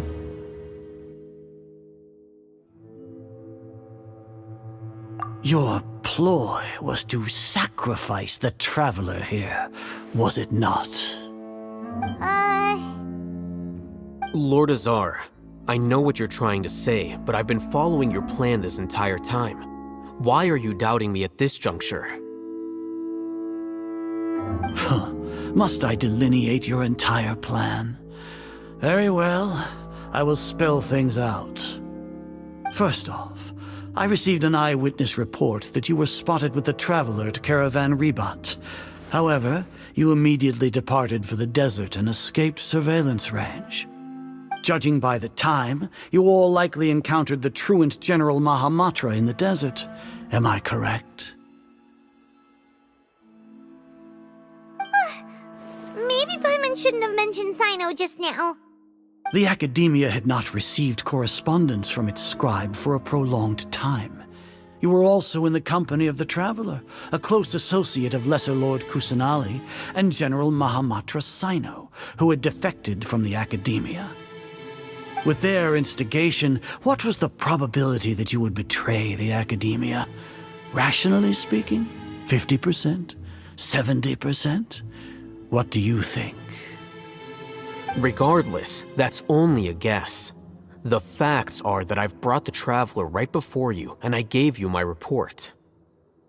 Indeed, your boldness deserves praise. To think that despite status as an outlander, the Traveler is still willing to sacrifice for the sake of your plan. If I'm correct, you have a contingency plan to save Lesser Lord Kusanali and ruin our great work. sneak into the Academia on Niagarbaha Day using Alhaitham's status as the scribe, for there is a good chance that an opportunity to save the Lesser Lord will arise. Should your intentions be discovered, Alhaitham will turn traitor and sacrifice the Traveler, thus proving his innocence. He can then stay inside the Academia and continue searching for a way to proceed forward. As for Sino, according to the Akasha's calculations, he will soon return to the Academia and confront me in person. I suppose this is also a part of your plan?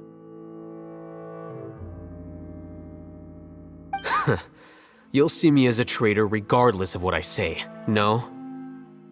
Even if you impugn me, it would have little effect on you all. You misunderstand. Losing our scribe would irreparably damage the Academia's regular operations and the development of Sumeru's future academic systems. However, under the current circumstances, even that is trivial compared to what we stand to gain from our great work. You said that I betrayed the Academia, but you, Azar, you've betrayed all of Sumeru, betrayed its Archon. So flight has turned to fight at long last. Guards!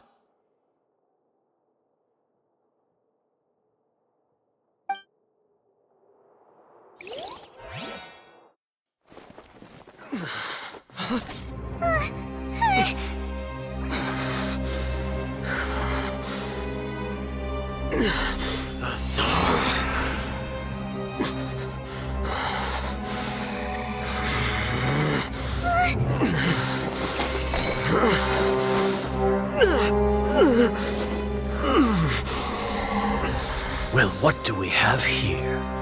So you stole that divine knowledge capsule? Traitor!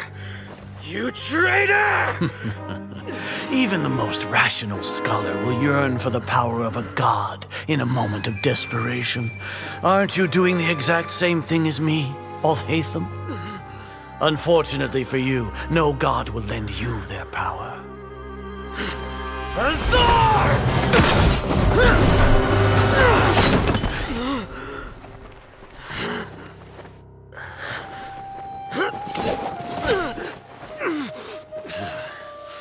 He has gone completely insane.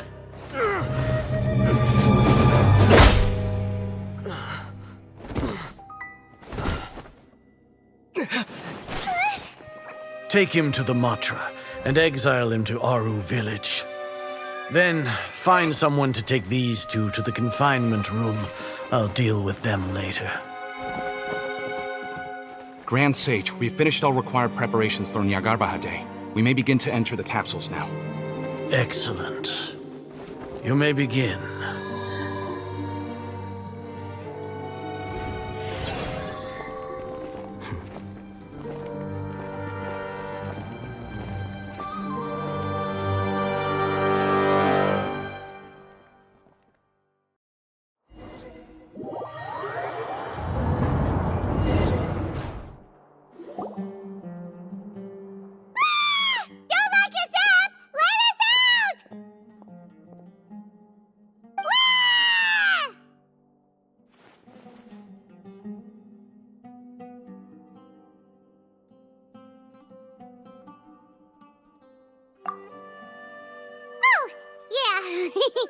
Paimon got a bit carried away there.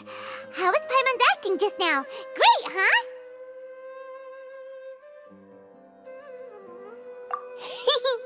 Everything's going according to plan so far. We made it into confinement, and Alhaitham's probably done with his part too. We even managed to trick Grand Sage Azar. Alhaitham sure knows how to cook up a plan. What are we doing next? Paimon has trouble remembering things when she's worked up. Right. Paimon thinks it went something like this. Apart from that, we still have yet another goal in the first stage of our operation, which is to send the Traveler to the confinement room. What? Why do we want to get him locked up on purpose?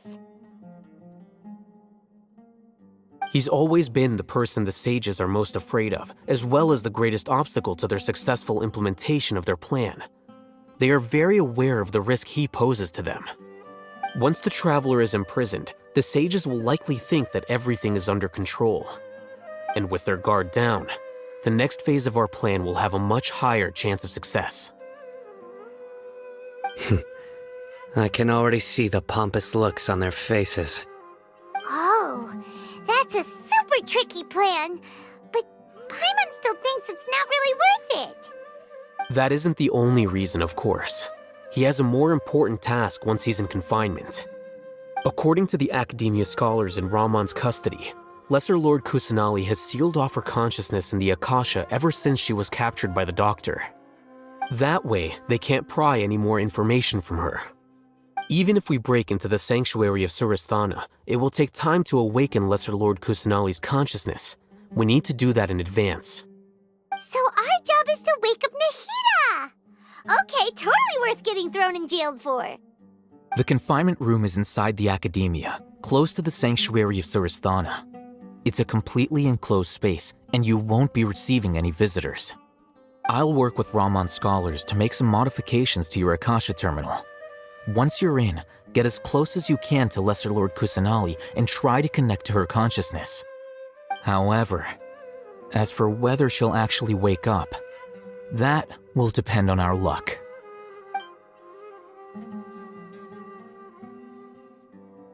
Oh, no wonder you've been wearing your Akasha terminal today. It's the one that all Hatham modified. Paimon thought they'd take our Akasha terminals when they locked us up in here. Were they being careless? Alright, so what now?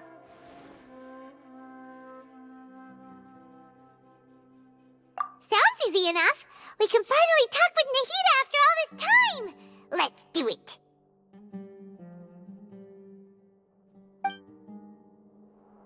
There's a light flashing on your Akasha terminal. It's almost like... the faster it blinks, the better the signal!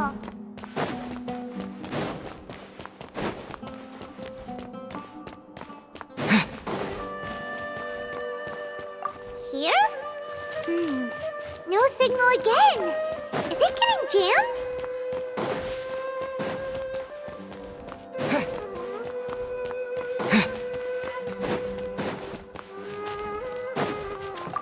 Whoa! It's Mora! Ooh, Mora! No, Paimon, we're not here to hunt for treasure!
Nahida!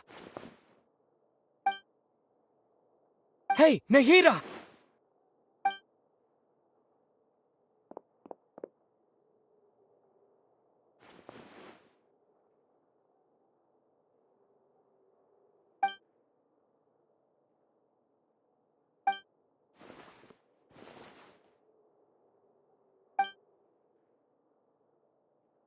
When did it first start? Oh, right. It started from the moment I was born.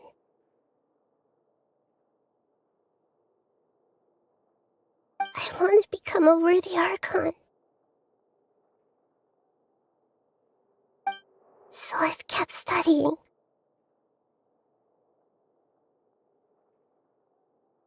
Kept listening to my people and their hearts. Kept looking for a way to save Irminsul. So I can catch up. Catch up to Greater Lord Rukkhadevata. But I'm stuck in the sanctuary of Surasthana.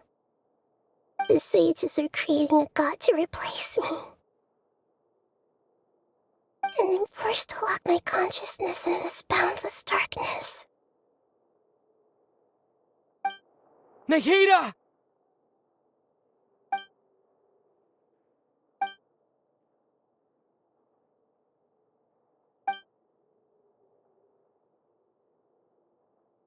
Nahida!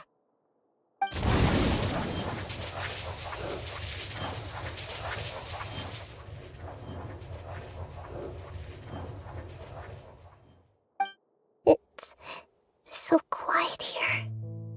Now that I think of it, I don't think I've ever actually listened to my own inner voice. Do Archons have them? Should Archons have them? Have I been doing the right thing? Am I really not needed? How do I really feel about all of this?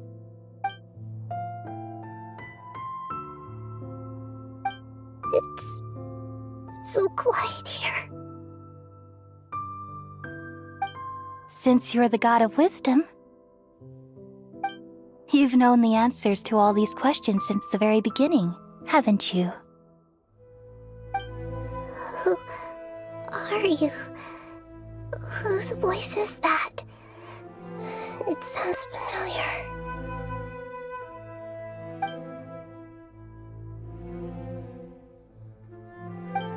You're right, though.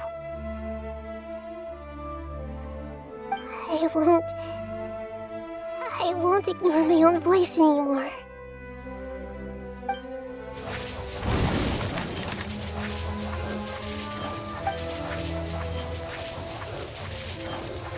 Nahida!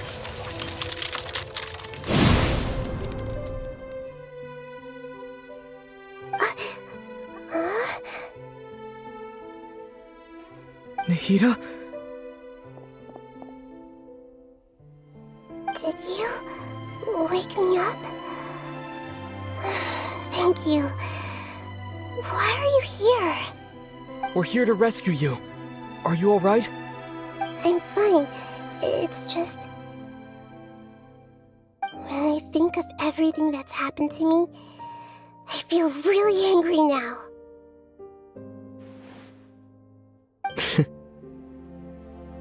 You should have been angry ages ago.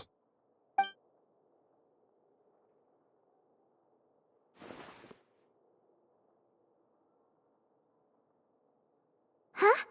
Oh, you're back! How's everything? That's wonderful news! Great! We weren't locked up for nothing! When you went to wake up Nahida, Paimon was listening for any sounds outside. You were out for a long time. There are fewer and fewer scholars going about now. You think everyone's done with their Nyagarba Day stuff? Yep, so that means our next act is Milu's performance!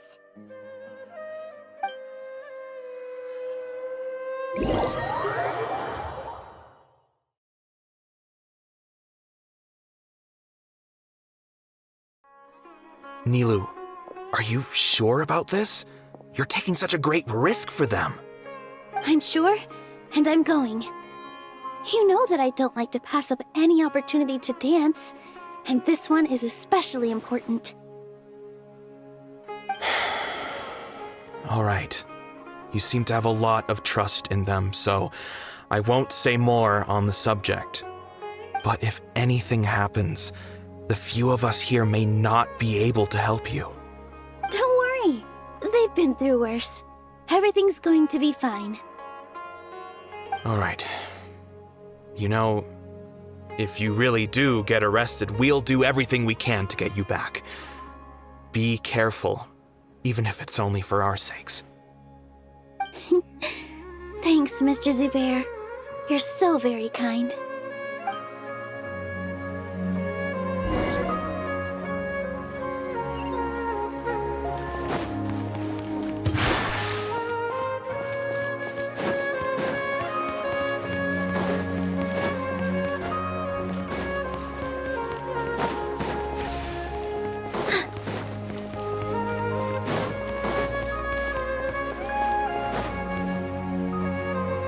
Nilou, how's it going? Nervous? Definitely more than usual.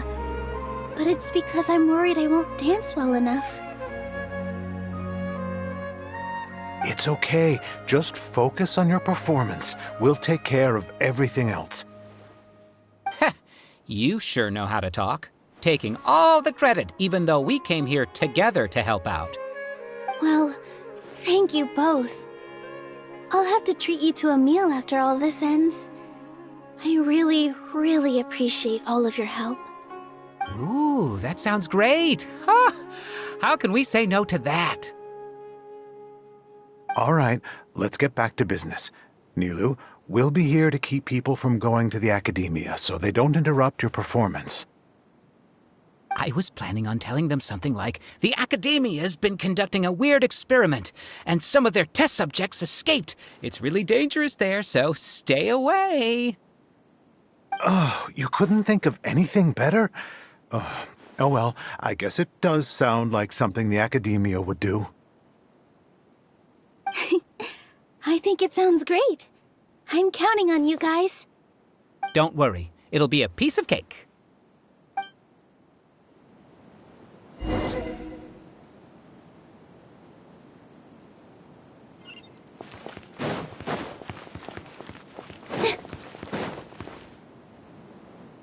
Hey, Nilou! Sorry, it's great to see you, but I'm really busy right now. Our Bait People Away with Yalda Candies plan is working beautifully. Do you want some candy? We have more than we can give out. Vihar, thank you so much for doing all of this. And even dressed up as the Knight of Flowers, no less. I'll pass on the candy, though. I cut back on sweets in the period leading up to a performance, and I'm about to start one. You have a point. The stage is cleared and everything's ready, so you can start your performance at any time. Yeah, thanks to you. I'm really grateful. All right, time to hit the stage. You're welcome. The honor's all mine, since I'll have such a great view of the show.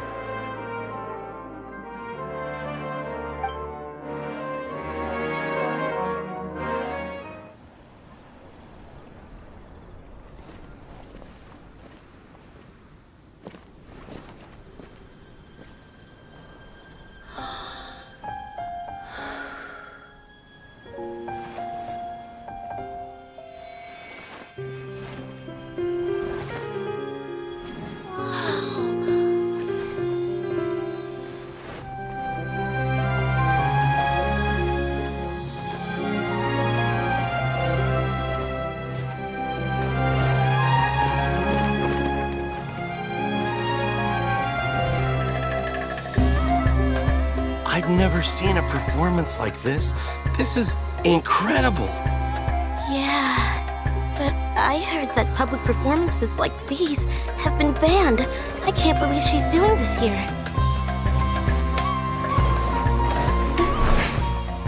Grand Sage, there's some commotion outside. How uninteresting. Issue the new Prohibition Act from the Akasha to the guards. They'll know what to do. Do you think we should, stop her? Let's just watch for a little bit longer.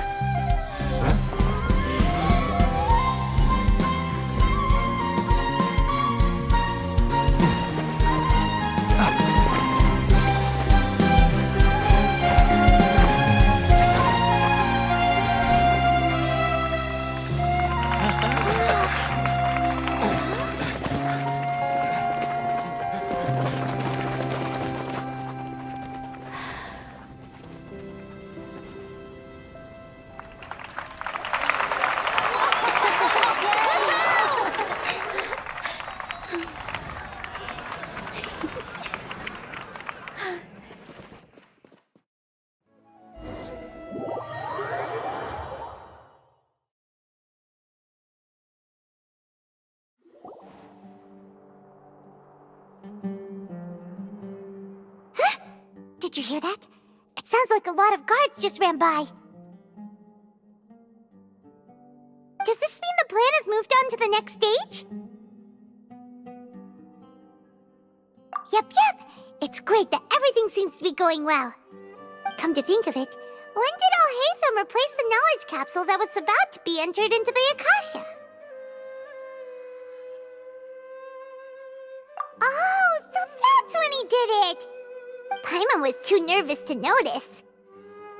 Speaking of, didn't Alhaitham also yoink the divine knowledge capsule from that mercenary leader in Port Ormos when everyone else was distracted?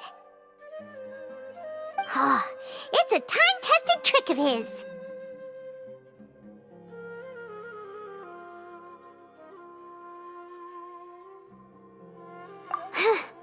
Why are we complimenting him?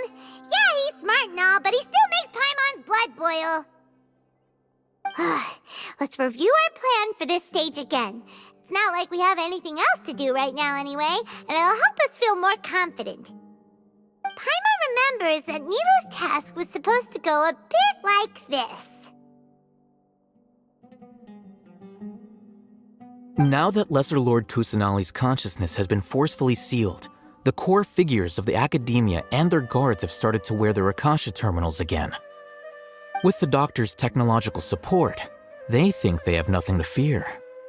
How despicable of them to rely on such a person. But this is also our chance. I was originally asked to draft the knowledge capsule for the Artistic Performances Prohibition Act when I was still at the Academia. It should be on the Grand Sage's desk right now, and will be entered into the Akasha during the next Nyagarbaha Day. Are they really going to stop all artistic performances? That's horrible! I'll make an identical knowledge capsule, but this time I'll smuggle some misleading information into it. We only need to find an opportunity to switch the capsules. Once it's been entered into the Akasha on Nyagarbaha Day, if someone were to be seen performing in public, the sages would definitely use that opportunity to announce the ban, and so the misleading information will be disseminated amongst the guards. Sure sounds complicated, but it seems like if everything goes well, we'll be able to get rid of all the guards in the Academia without any effort. That's pretty clever, getting right into their heads. I just have one question. Even if we manage to get the misleading info out to the guards, how can we be sure that they'll believe it? People who are used to relying on the Akasha become less inquisitive, and their ability to distinguish truth from misinformation is significantly reduced. They will view everything the Akasha releases to them as the unequivocal truth. The Akasha will turn humans into machines. I've seen it happen many times. Yikes. Good thing I didn't wear it for long when I was working in Sumeru City. At first, I thought it was a good thing too. By the way, this plan still requires a performer, right? Do you have someone in mind? Nilu of Zubair Theater. I know her really well. We can trust her. I'm kinda hesitant to ask her to participate in a dangerous plan like this, but we can ask her in person. All right. After the guards in the Academia are gone, Then it'll be time for me and my stowaway brothers to shine.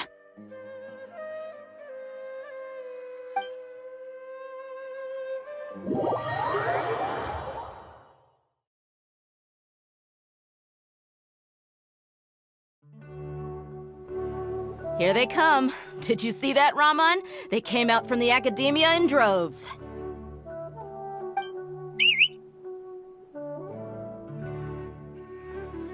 After laying low in the city for so long, this is the moment we've been waiting for. My brothers have already sprung into action. We couldn't do anything to them inside their coop, but outside the Academia, this is our hunting ground. With a lioness like you, the prey sure won't be able to run far. We still need to eliminate the guards as soon as possible. If we give the sages enough time to realize what's happening, the plan's doomed. All they've done is to sit on their cushy salaries and twiddle their thumbs all day while we fought and struggled every day in the desert. The only advantage they might have is their numbers. Speaking of which, most of the guards who report directly to the 6 sages belong to the Corps of 30, but they have a completely different reputation. Following those blasted sages every whim, throwing away all the principles of being a mercenary. As someone in the same profession, I'm obligated to teach them a good lesson today. Indeed, the trap has been set. All we need to do is lead them there. All right, let's each take a road and herd those scattered guards back into one place. Make sure to attract their attention. Isak will be the key. You gave such an important task to that child. Will he be okay? It'll be fine. Isak was so determined to help, so let's put our faith in him. Besides, even if he's caught, the guards would be too scared to do anything to him. They've never seen Lesser Lord Kusanali in person, after all. You've got a point. Anyway, I think I see them coming. Let's head out. Good luck.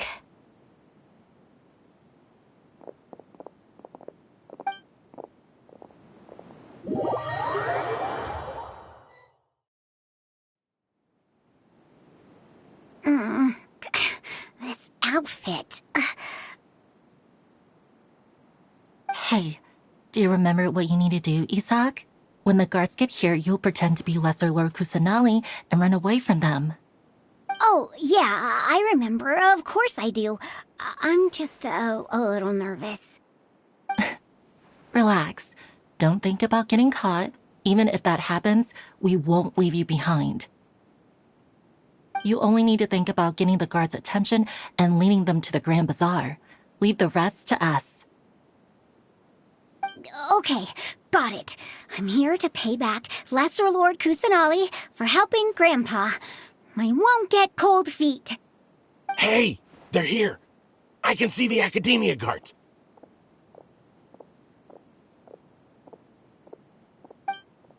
All right, it's time, Isak. Take a deep breath and go. You can do this.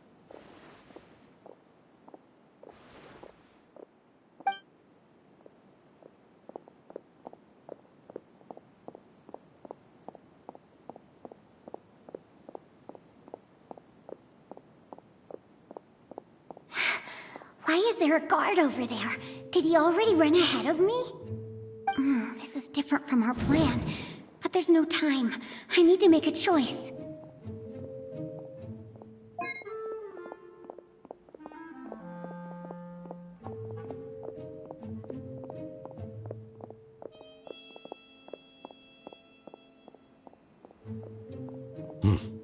Let's have a look behind the house.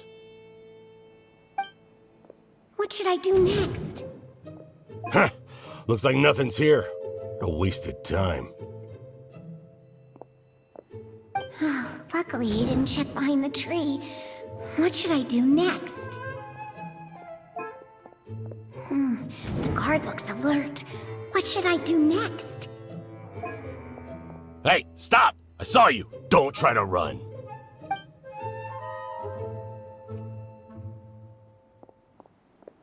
The guard looks alert. Doesn't seem like anything unusual's around here. Looks like the guard finally left. I need to go.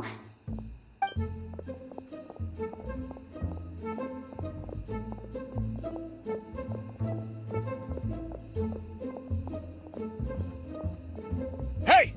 Lesser Lord Kusanali is over there! Stop! What? Lesser Lord Kusanali? How did I not notice that? They found me. This is bad. Where should I go?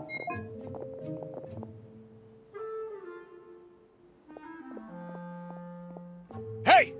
Lesser Lord Kusanali is over there! Stop! What? Lesser Lord Kusanali? How did I not notice that? They found me. This is bad. Where should I go? The target suspected to be Lesser Lord Kusanali has escaped into the Grand Bazaar. Assemble and arrest her!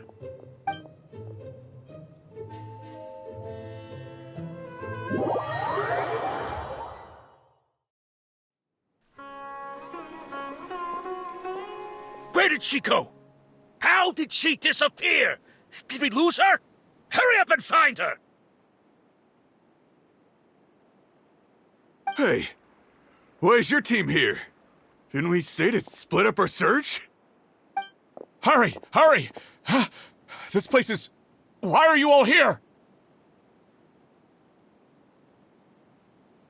Yeah, isn't it one heck of a coincidence? Everybody's here. What on earth is going on? I suppose that's all of you? Who are you? Did you set us up? What are you planning? Phew, that was rough. I almost got caught. Little brat! So you're not actually Lesser Lord Kusanali. Who exactly are you all? Eremites from the desert? Just some colleagues. Think of this as a business competition, or a personal grudge. After stepping into our traps, stop thinking of yourselves as hunters. Behave like the prey you are.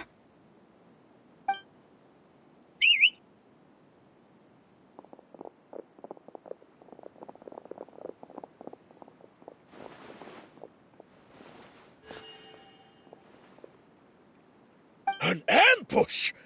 How's that possible? This is Sumeru City, but mercenaries from the desert somehow ambushed us! You've spent all your time hiding away in the academia. This place has long since become our hunting ground. Brace yourselves!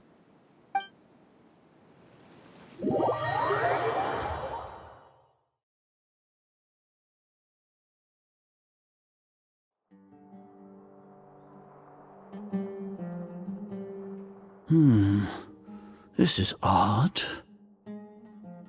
The academia has quieted down after the conclusion of the Nahida Day ceremonies, but it's much quieter than usual. Where are the guards? Why have I not seen a single one? Guards? Guards! Grand Sage, how may I be of assistance? I called for the guards. Why did you come? My apologies, Grand Sage. Right now, all Academia guards have entered the city to perform the ordered arrest. I thought you knew. Arrest? Who is there to arrest? I have an ominous feeling. Arrest Lesser Lord Kusanali, right? Is that not what the order was? Lesser Lord Kusanali? You mean she has disappeared? Yes. I wouldn't dare make up something like that. Right now, everyone is in a panic, and many are saying that Lesser Lord Kusanali will take revenge on us. What happened? Just what is going on? Lesser Lord Kusanali somehow escaped? Was it Alhaitham and his party that freed her? That's impossible. The Academia is heavily guarded today, and any order to release Lesser Lord Kusanali would be strictly confidential. Besides, Alhaitham and the Traveler are already in our hands. What manner of trickery did they employ? How could Lesser Lord Kusanali disappear into thin air? Disappear? Wait. How was the arrest order distributed to the guards?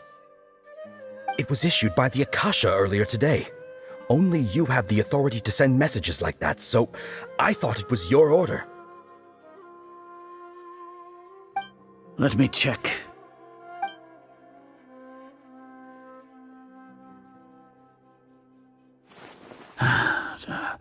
Here. Lesser Lord Kusanali has escaped from the sanctuary of Suristhana. Go to the city and arrest the escapee immediately. The Akasha indeed contains this information, and it clearly appeared in my mind. How did they bypass my permissions to issue this kind of message? Was it the report about the traveler that Alhaitham submitted? No. I specifically checked that knowledge capsule before entering it into the Akasha. Could that have been a red herring? Well, even if I figure it out now, it won't make any difference. The important thing now is to confirm Lesser Lord Kusanali's status. Have you been to the sanctuary of Suristhana to confirm that Lesser Lord Kusanali has indeed escaped? Confirm? No, I haven't. It may be a bit offensive to say this, but Grand Sage, what you're saying doesn't make any sense. How can the information in the Akasha be inaccurate? What the Akasha decrees is fact. That is common knowledge to all of us. If we have to confirm the information and knowledge from the Akasha ourselves, then how is that any different from us learning that information ourselves? Wouldn't Greater Lord Rukkhadevata's legacy lose its meaning that way? In the beginning, it was I who asked you to believe in the Akasha, to believe in the legacy left by Greater Lord Rukkhadevata.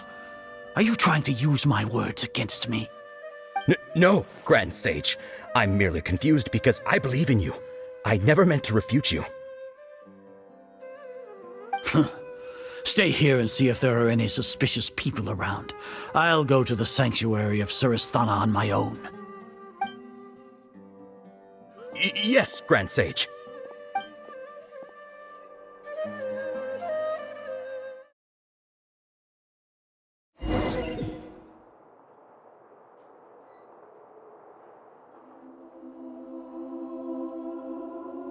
Lesser Lord Kusanali has escaped from the sanctuary of Suristhana. Go to the city and arrest the escapee immediately. How can that be? Stop thinking about it. Stop. It must be a trick of theirs. As long as I personally confirm it. Ah! Impossible. That's impossible. There must be something wrong with my eyes.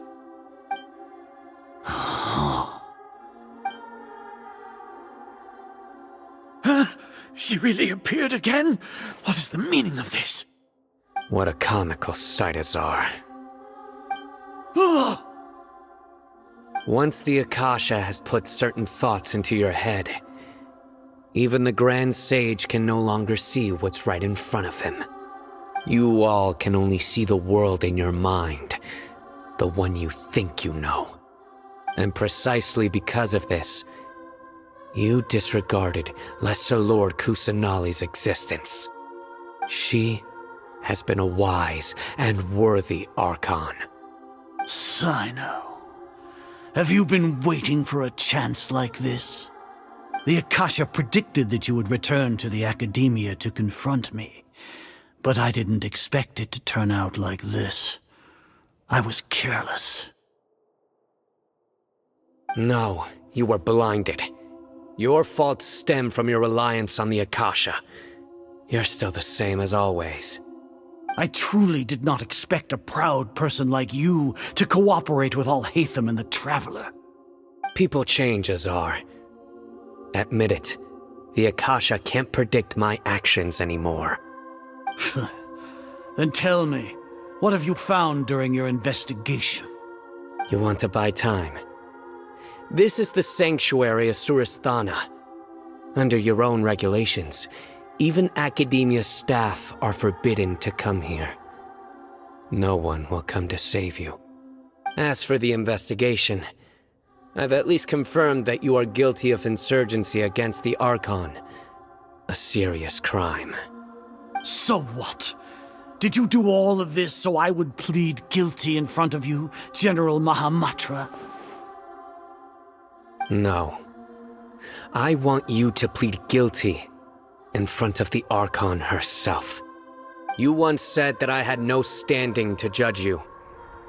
So now, how about judgment in the name of a god?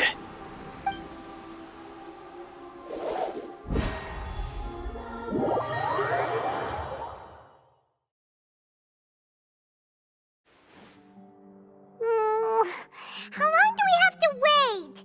Paimon wants to know how things are going out there. Paimon hasn't heard any sounds outside for a while. Hopefully something bad didn't happen. Yeah, but aren't you scared that we might be locked up in here for the rest of our lives? Thinking about it, at least Paimon has you. We could still chat like this. When Paimon thinks of Nahida being imprisoned alone in the sanctuary of Suristhana, Paimon can't help but feel sorry for her.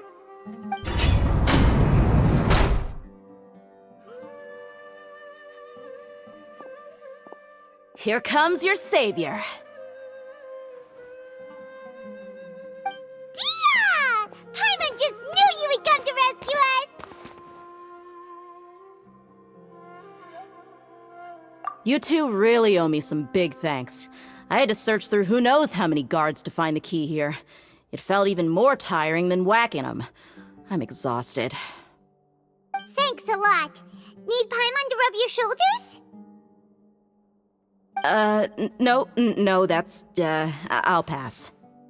What are you afraid of? Oh, are you ticklish? Now isn't the time to talk about being ticklish.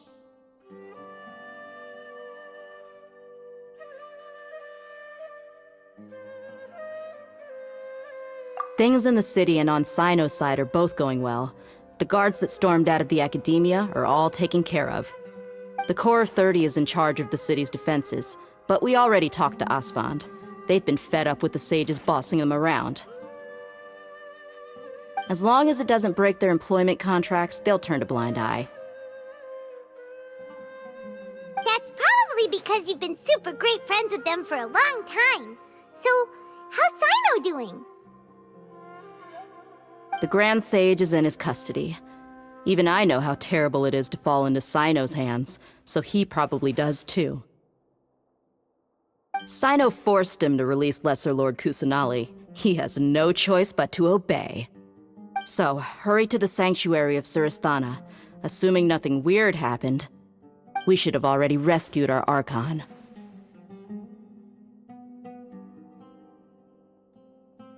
Honestly, I didn't expect our ragtag bunch to do this well.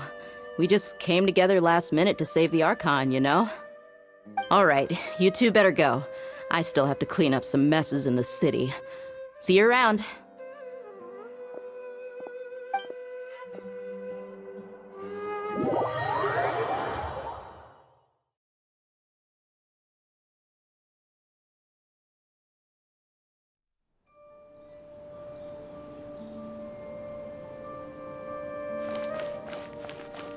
Merciless.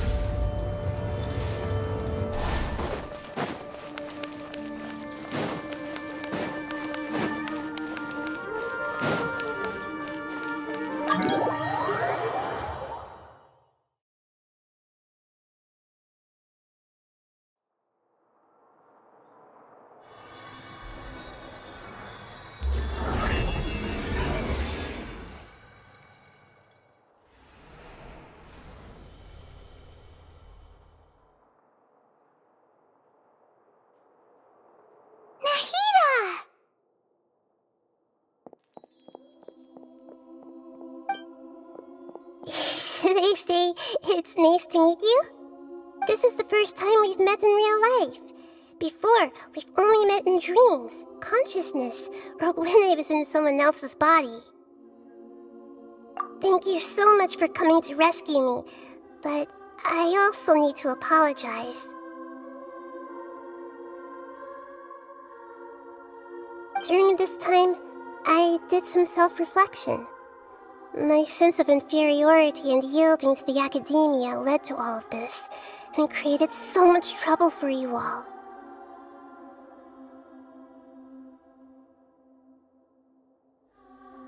Exactly! We're here because you're a good Archon and one of our friends!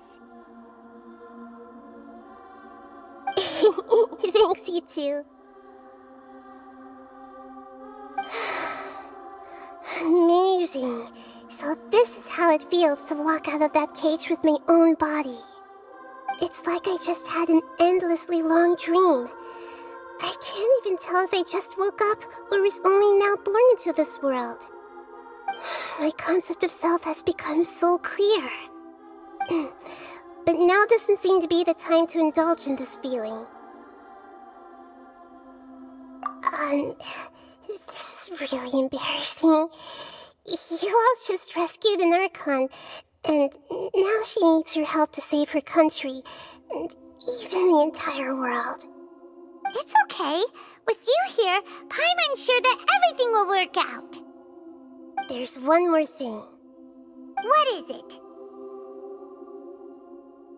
For all the things the Academia did to me, and for all the folly it committed in the name of wisdom, as their Archon, I will make them pay. Ah! Wow! That's the spirit! You're finally standing up for yourself and not letting people walk all over you! I understand now. To be a better Archon, I first need to better myself.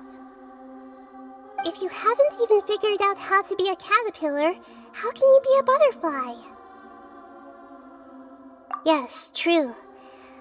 That reminds me. I wonder how far along the Academia is with their god creation plan. We need to hurry and prevent the birth of that false god. I need to make some preparations. Since I'm now free, I can establish a direct link to the Akasha and control it. First things first, I need to remove the restrictions that the doctor put on me in the Akasha. After that, I'll make some adjustments and revoke the sage's permissions. The Akasha will then be like how it originally was, only operable by the Archon. After all, the Academia betrayed Greater Lord Rukkhadevata's trust. This might take some time. In the meantime, you should also work on your own preparations. If we don't stop the god creation plan in time, we'll be in for a tough fight.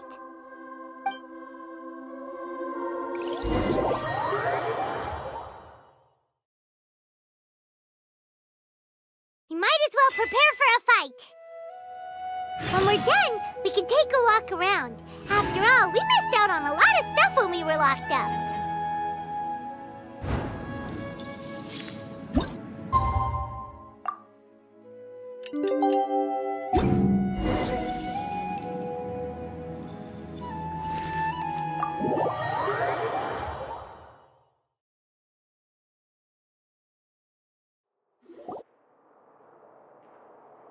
How's it going, Nahida? I'm done with the parts that needed my involvement to complete. Although it's my first time working with the Akasha like this, its internal structure and operation procedures are easy for me to understand. Greater Lord Rukkhadevata's design is truly brilliant. Oh, also, this is for you. Huh? What's this little floaty thingy? It's a small device I put together just now. You can think of it as an upgraded Akasha terminal. You may not need it right now, but it should be helpful in certain situations. Wait! This thing has the same characteristics as Paimon!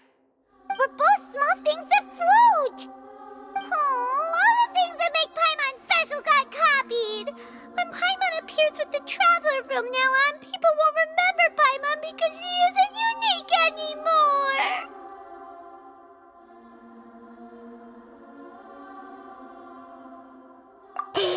It's alright, Paimon. It can't replace you. It's only a flying device, but you're the Traveler's irreplaceable friend. You're so good at comforting people, Nahida. If only the Traveler was as smart as you.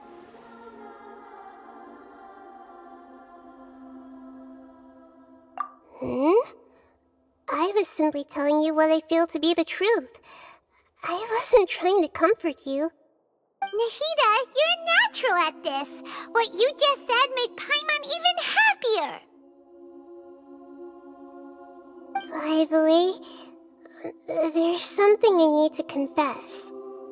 Even though I'm the Archon and in control of myself again, I'm not very good at fighting. You may have heard that an Archon's power is derived from their people's faith. However, I'm not as well loved as Greater Lord Rukkhadevata.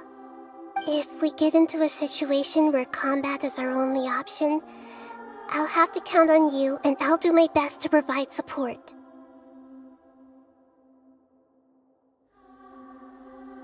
I'm glad I can rely on you.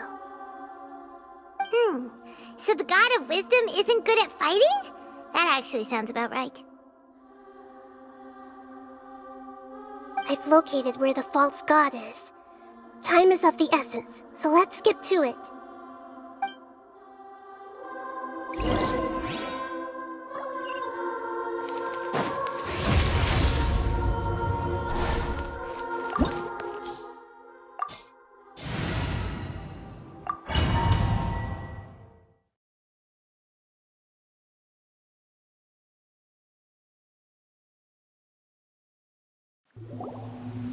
What is this place? Is this really the way we need to go?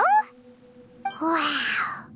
Who would have thought there'd be a place like this hidden right slap bang in the middle of the city? The sages wanted to realize their god creation plan without being discovered. The safest and most convenient way would be to build within the academia itself. That's true.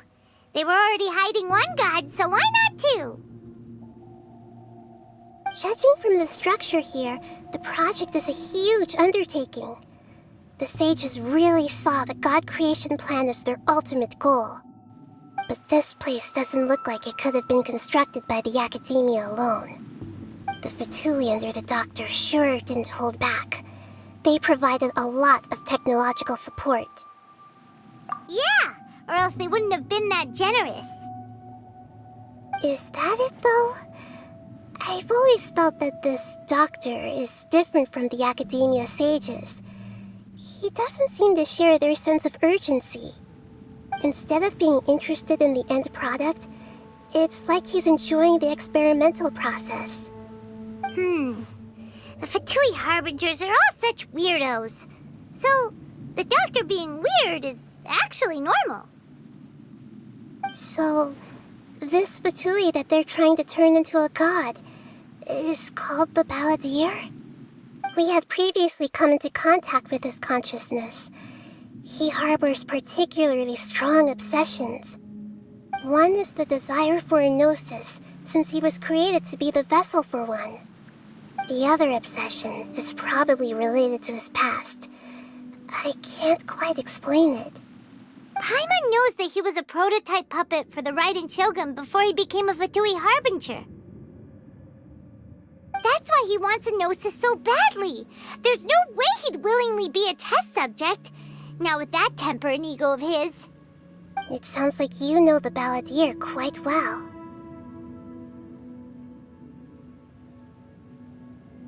I see. Tell me more about him and what he's like. The more we know now, the better we can plan for and react to any future situation.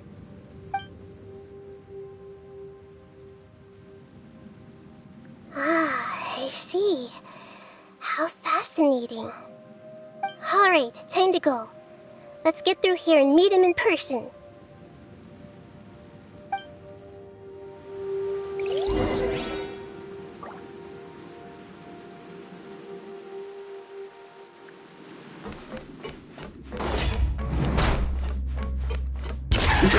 Never starve those out!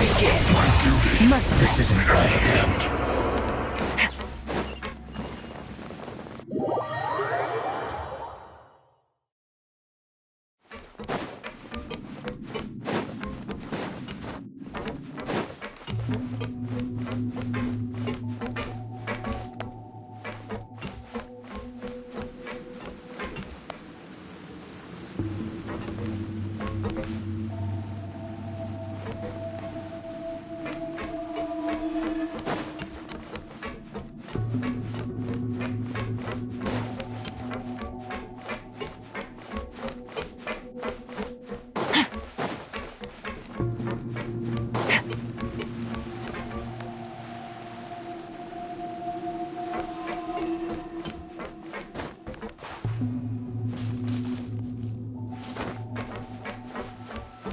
Merciless.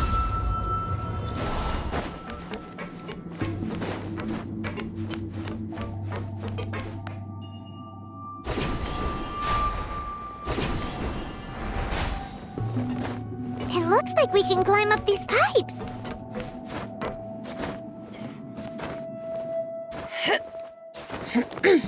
Merciless.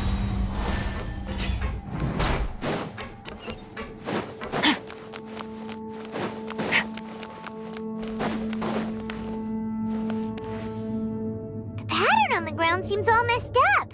Let's go around and see if there's a way to fix it.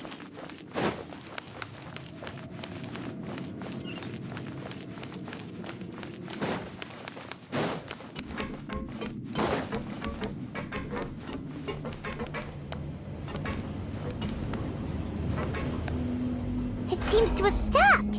Let's continue.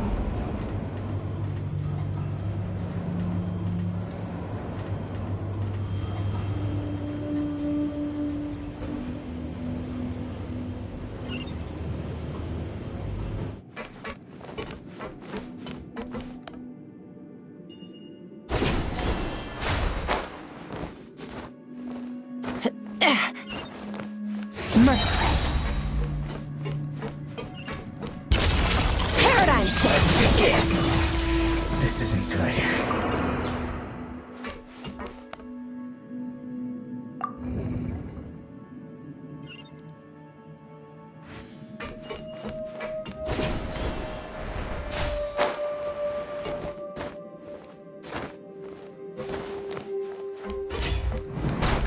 Frozen.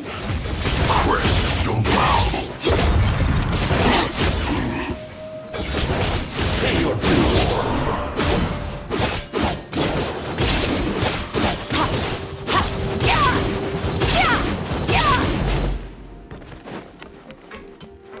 Merciless.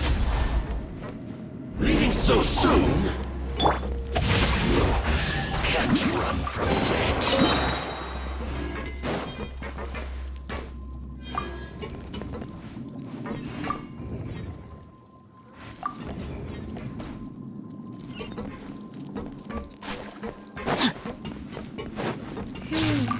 The cart is stuck.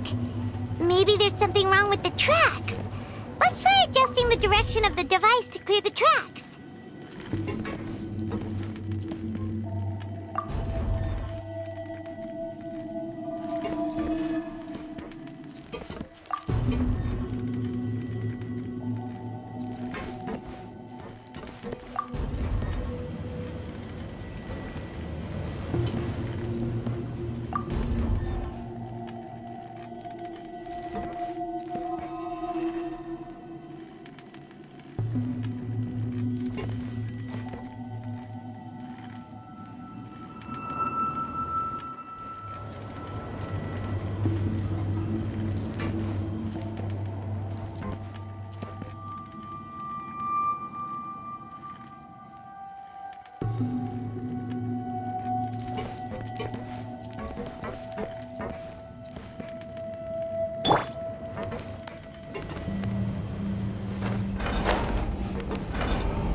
No, my sword!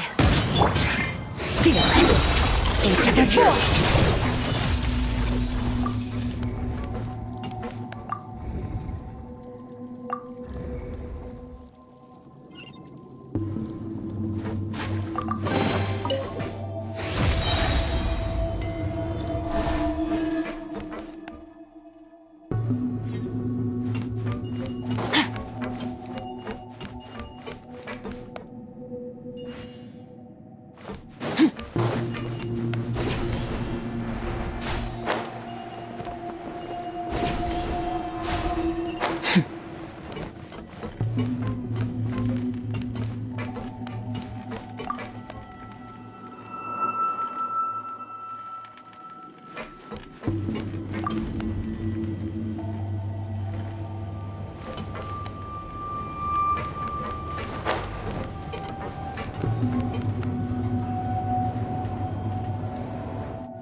Another star goes out!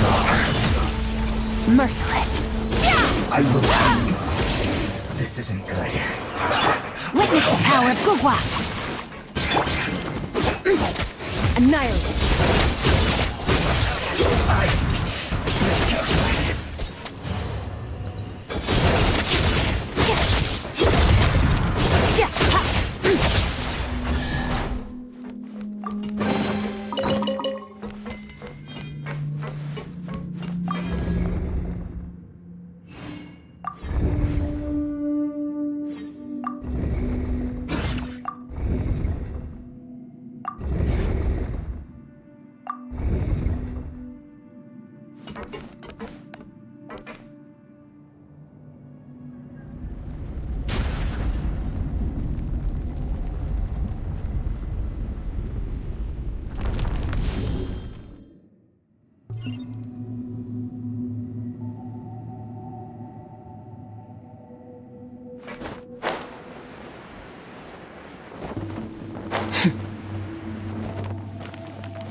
Merciless.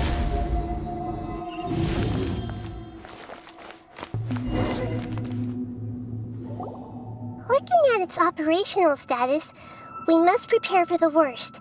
The god they wanted to create is likely close to completion or already completed.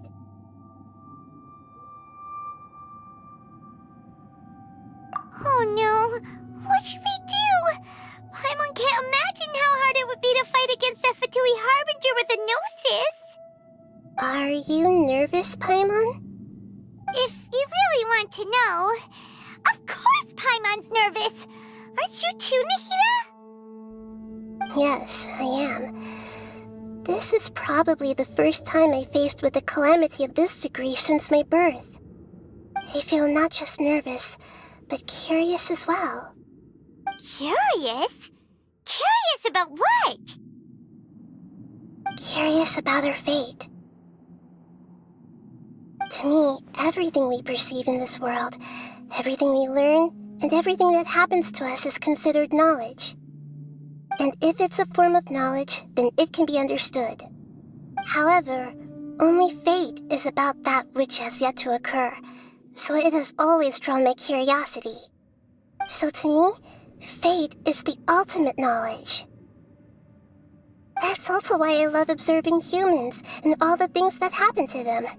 It all brings me great satisfaction. And now, at long last, I'm not just an observer anymore. I will personally experience my own fate with you by my side. Isn't this such a wonderfully exciting thing? Ah, so that's what you mean. Paimon thinks she understands. Agreed. Okay, let's continue on. I can sense his aura from here.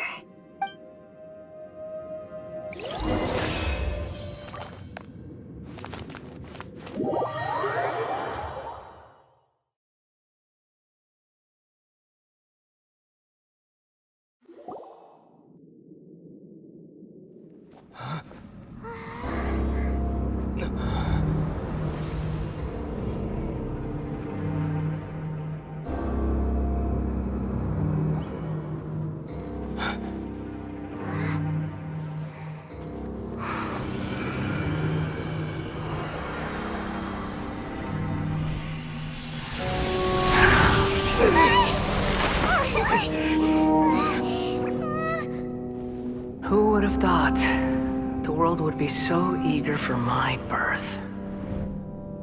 I remember you, Booer, the god of wisdom, and standing beside you, the traveler. Is he all-knowing and powerful now like Greater Lord Rukkhadevata? No, I can't feel the same kind of divinity I felt from the Greater Lord. It seems that the sages didn't get the chance to infuse the divine knowledge capsules into him. But even still, he has undoubtedly become a true god now. So we're too late?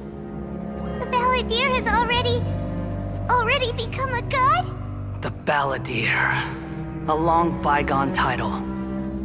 When my spirit ascended to divinity, I felt as if I had existed for the same number of epochs as heaven and earth. Looking back, the existence of what once called itself Kunikazushi appears infinitely small and ugly.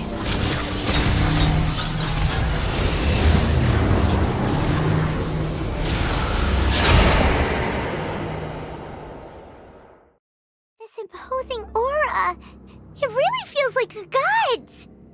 A body that capitalizes on the Balladeer's original construction as a mechanical puppet, with the Gnosis serving as a constant power supply. How much effort and resources did the sages put into this? From a purely technological perspective, it's a commendable achievement indeed. It's no exaggeration to say, this is the culmination of human wisdom. You sure are something! Dishing out compliments at a time like this? But I don't think he's reached the spiritual height of a god. Strife is engraved upon every god and every gnosis brought forth into this world. Can you feel it? The exhilaration of such power, and the thrill of anticipation for our contention. Nahida wouldn't feel the same things as you! Do you not realize that you are interrupting a conversation between gods? Lowly creature, know your place!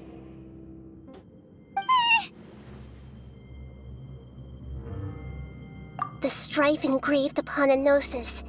You're talking about the Archon War. Tevat's current peace was not easily won. I didn't personally participate in the Archon War, but the way I see it, all those losses were meaningless, driven by the demands of the laws. There's no point in bringing it up again. Is that so? Yet I am deeply disappointed that I was never allowed the fortuity to personally participate in the Archon War. This is a first. Encountering a god in this world who does not crave power. No wonder your own people have abandoned you, god of wisdom. Your judgment is as your existence, unsubstantial. This is where everything ends, Booer, the god of wisdom. You should know that wisdom cannot solve every problem. Like now, where your only option is to face me in combat. Come! Let us reenact a scene of the Archon War. Come and inaugurate my birth as a god. Merciless. Churn!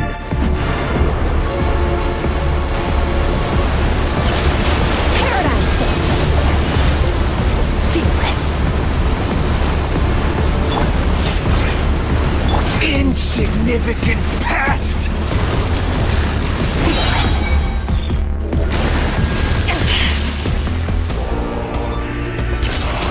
Into the void. Fearless.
outlines your fate. Kneel! No! Merciless.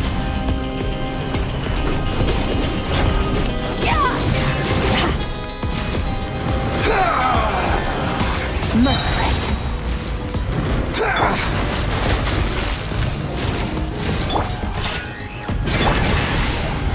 Burn to oblivion! Fearless.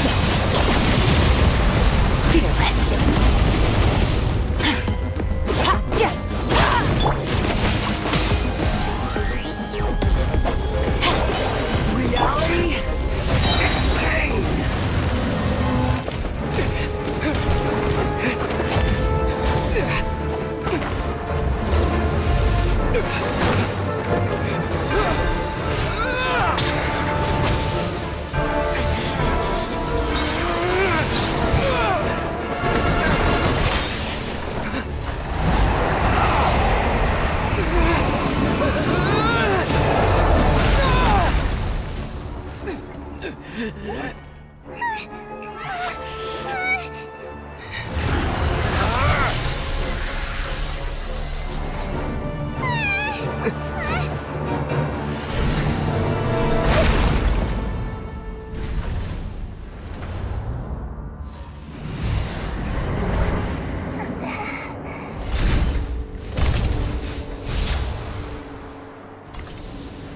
This is supposed to be a battle between gods, yet you choose to hide behind a mortal. And now, you're acting like you'd sacrifice yourself for a human. Are you having fun proving a false sense of heroism to yourself, Booer?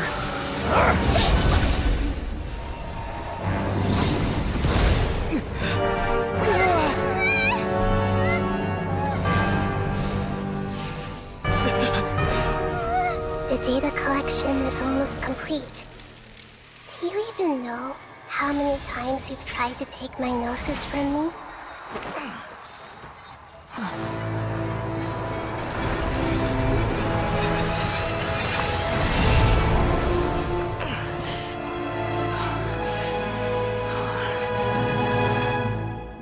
We just concluded the 168th loop. Did you know that in the effort to create you, the people of Sumeru were forced to live through the exact same number of Sub-Zerus festivals and Samsara cycles? The power of dreams. When did you use it on me?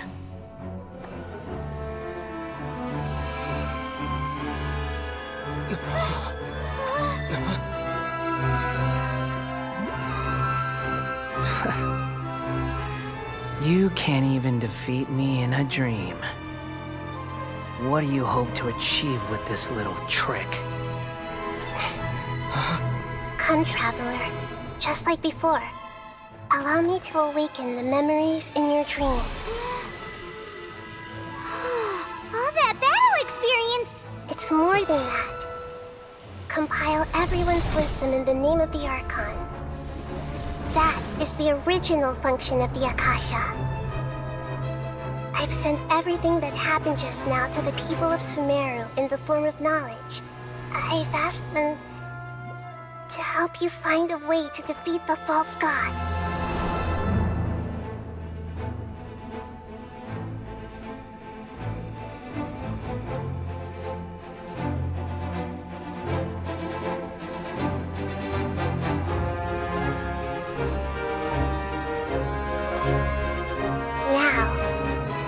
Sumeru's wisdom is at your disposal. Meaningless tricks won't save you!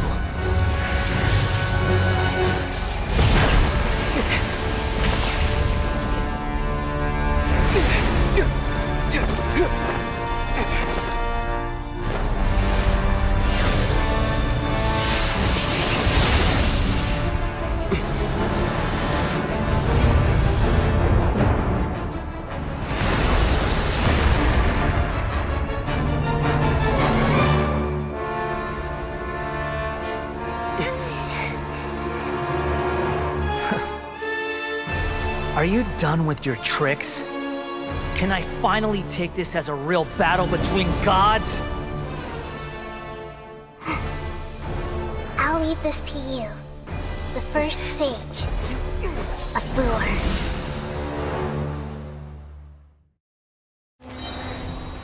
1,000 eons, mine to dominate!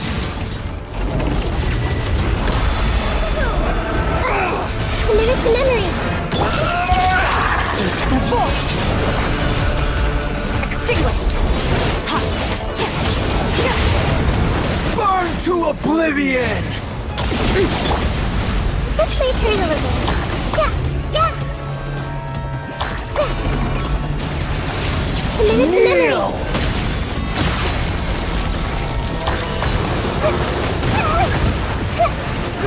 Grow!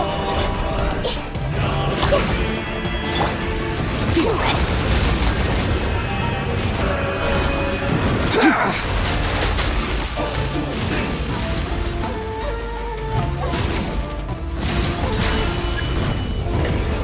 Reality is pain!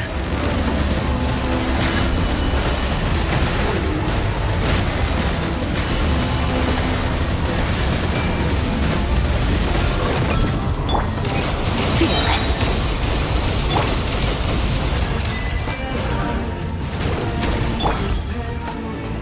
Good riddance! Never star goes out! Cruel world!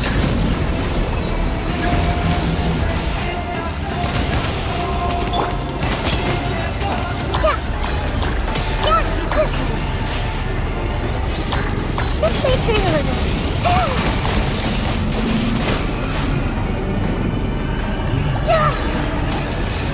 Committed to memory. Fearless!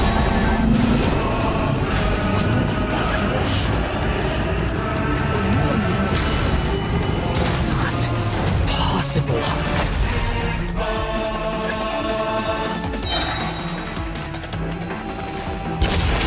Paradigm shift! Rain cutter! Annihilate!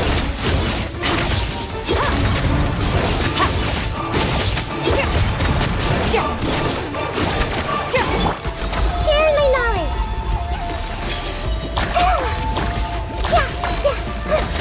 I'm a rock.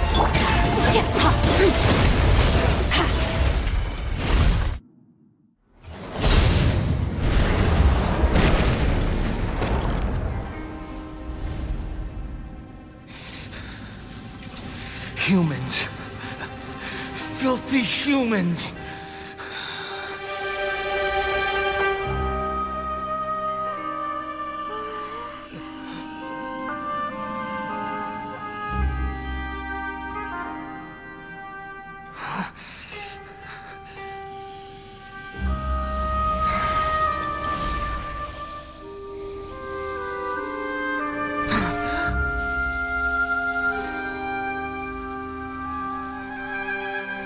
No! Wait! Please! Anything but the Gnosis!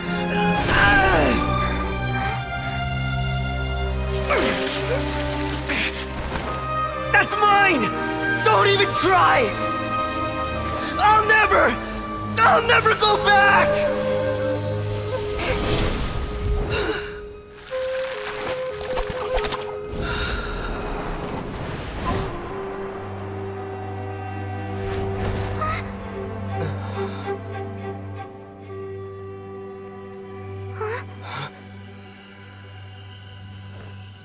We haven't yet found the answer to the most important mystery. Irminsul is still waiting to be saved. With the power of another Gnosis, we may now finally understand the last memory of Greater Lord Rukkhadevata.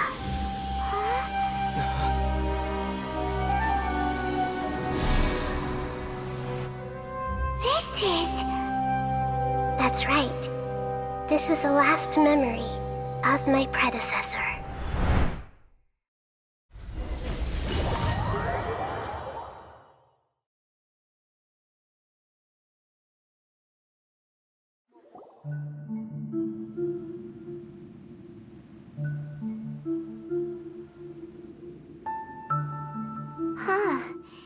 This sure seems very different from what Paimon imagined. Shouldn't Irminsul be in this realm of consciousness? Yes, That is our destination. But I didn't expect the remaining consciousness of Greater Lord Rukkhadevata to be as polluted as this.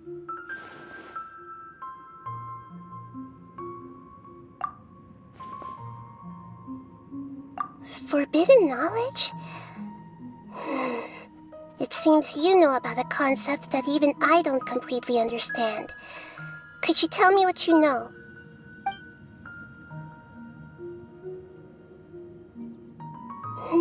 Your inference seems logical enough. Forbidden knowledge once polluted the desert thousands of years ago, but was successfully repelled thanks to King Deshret's self-sacrifice, and Greater Lord Rukkhadevata nearly exhausting her power. Then, a second instance of forbidden knowledge pollution occurred during the Conria Cataclysm 500 years ago. But I'm afraid it is much more serious this time, with Irminsul itself already in danger. So, if we're in the remaining consciousness of Greater Lord Rukkhadevata, and it's also been affected by forbidden knowledge pollution, then does that mean, in order to save us, Greater Lord Rukkhadevata? Yes. It's very possible that she sacrificed her life in the fight against forbidden knowledge. She didn't completely eradicate forbidden knowledge, but if it weren't for her actions, the pollution would have been far more rampant over these past 500 years. The way that everyone, including me, has forgotten everything about forbidden knowledge may very well be due to her restoration of Irminsul. Aww. Do you feel sad, Nahida? I'm just sharing her pain. The pollution of her consciousness here is severe. There is madness, chaos, and pain all around us. Did she fight to resist the forbidden knowledge pollution in such terrible conditions, all the way up to her last breath? She even used her last remnant of lucid consciousness to leave a clue for us to follow. Yes, her words were distorted by forbidden knowledge, so that's all we could hear. But now, we have a chance to find the answer to this mystery. We can cross the polluted consciousness until we found the right path to meet with her lucid consciousness. And then, we'll let Greater Lord Rukkhadevata tell us the truth in person.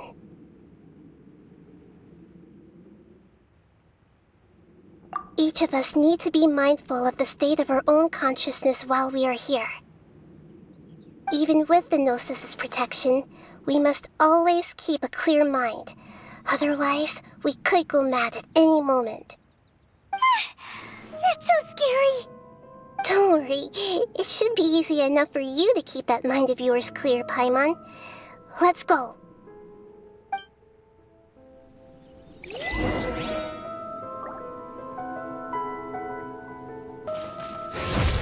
Are we in the air? And why is there a huge boat?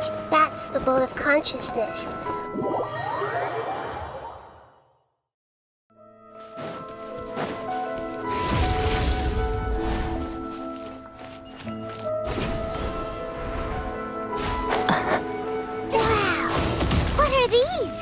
The monsters seem to have been affected by them.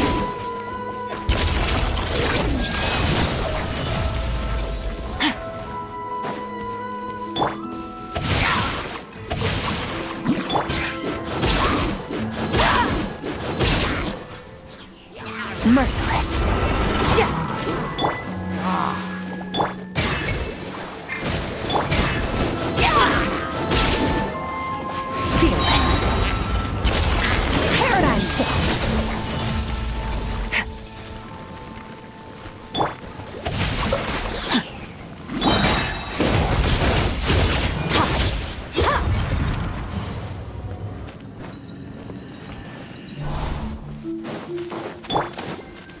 Witness the power of Gugwa!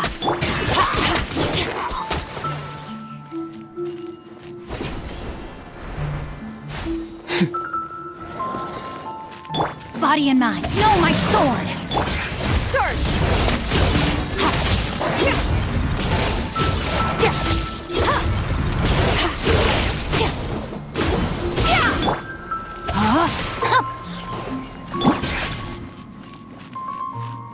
Merciless. Into the void. Look! Four-leaf sigils have appeared in the sky!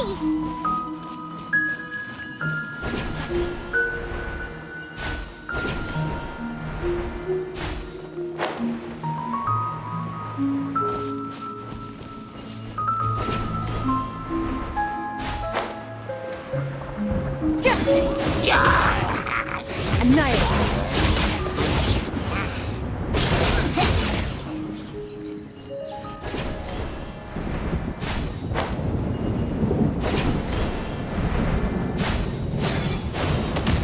Let me leave you alone.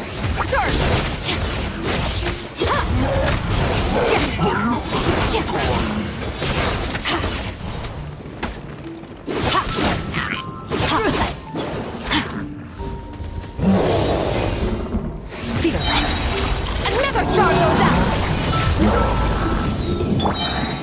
Rain Cutter. Rain outlines your fate. Know my sword. Extinguish. To control the boat of consciousness, we need to find the helm first.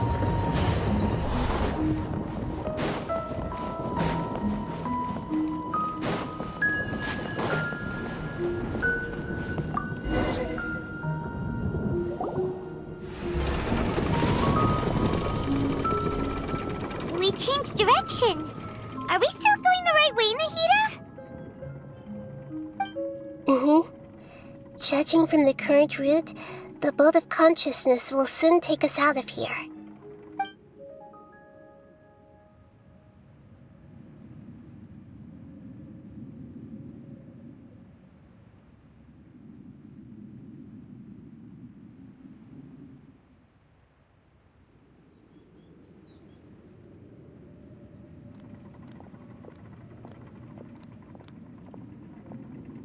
We'll be arriving at our destination soon. How are you feeling? Are your minds still intact? Huh? But everything's been completely normal for Paimon. Hopefully there won't be any more interruptions. This time, we should be able to meet Greater Lord Rukkhadevata. Are you saying you've never met Greater Lord Rukkhadevata before? No. It seems that my birth and her death took place at the same time. Otherwise, I think she would have given me a little more guidance, and I could have done a better job. Hey, you've done a great job, Nahida. Let's get out of this creepy place and go meet her.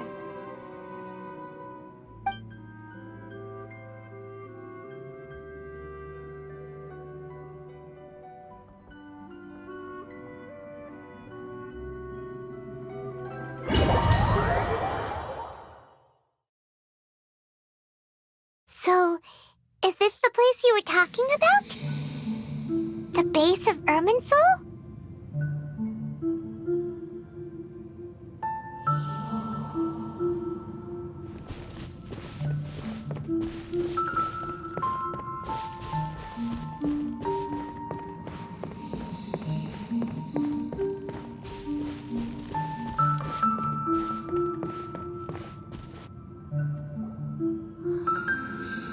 Well, this is the place.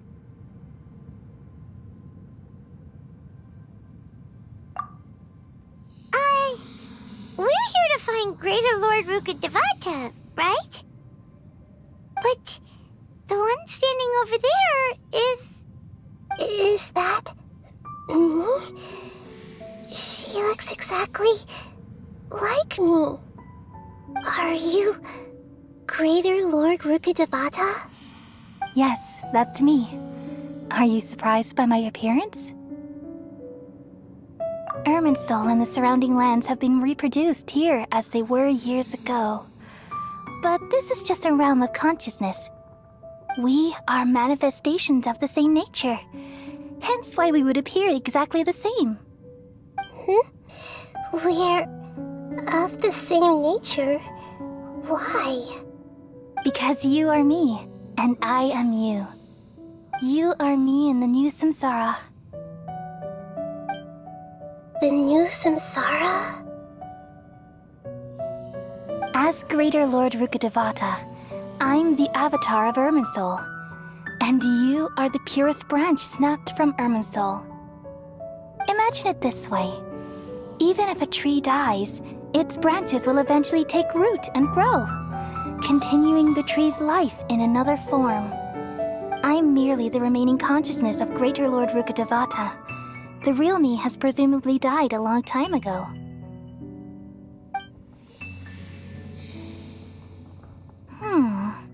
Judging from your appearance, I've probably been dead for 500 years. But you're finally here. My new self in the samsara. If this is true, then am I going to be a great Archon like you someday? Though we share the same nature, our fates are bound to be different. All things have their own fate. When a branch grows into a mature tree, it won't be the same as the original tree. That's why fate is the ultimate knowledge, isn't it? That's a great insight. Yes, very good. It's also precisely why you won't become like me. Really? But perhaps you may become an even greater Archon than I. I already see a determination in you that I didn't possess in my time, and the future that it leads you to will be yours alone. Along with the blessings from your past experiences. Don't worry. The growth of wisdom is like that of a plant. You only need to wait quietly for the flower to bloom. Come to think of it, the sages never had the faintest inkling of the meaning of wisdom. Thank you. Nothing makes me happier than discovering that the Archon I always admired was in fact myself in another fate. It's so nice to speak with you, Greater Lord Rukkhadevata. I've always wanted to meet you. The feeling is mutual. From the moment I snapped the branch off Irminsul and created you, I've also looked forward to talking with you. Could you tell me why you wanted to create me? And what exactly happened when you died? Ah, I see. You're here seeking answers, right? Everything that day, even the sky itself, changed into a color like this. At that time, the seven were all summoned to the nation of Conria. Except for me. I had a more important task to attend to. I had to protect Irminsul. The disaster occurred together with the pollution of forbidden knowledge. At that very moment, with my consciousness connected to Irminsul, I sensed something was wrong. The pain started to torment my mind. By the time I reached Irminsul, it was already displaying signs of corruption. Had I not repelled the pollution of forbidden knowledge with King Deshret thousands of years ago, I might have felt even more hopeless and lost. So what exactly is forbidden knowledge? It's a kind of knowledge that doesn't belong to this world, and a form of truth that can't be understood. It came from the very bottom of the abyss. Even I could never understand it. The world is constantly rejecting it, leading to all kinds of bad phenomena. If we allow forbidden knowledge to pollute Irminsul, I'm afraid the entirety of Tevat could fall apart. So, there's knowledge that even the God of Wisdom can't understand? At that time, I knew I couldn't repel the forbidden knowledge with my strength alone. Which is why I created a device that compiled human wisdom and named it the Akasha. It's truly the world's most amazing invention.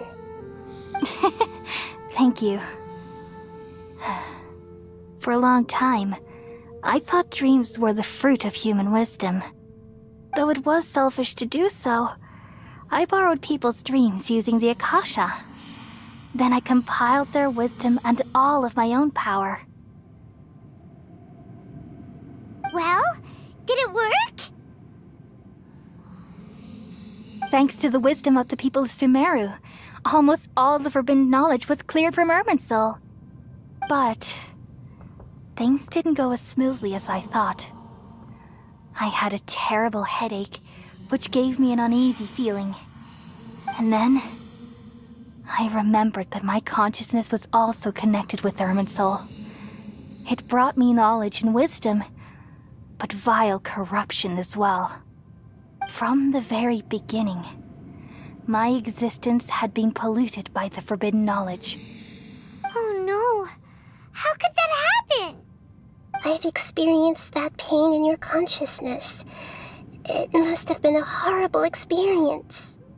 Yes, but my feelings weren't important. The important thing was that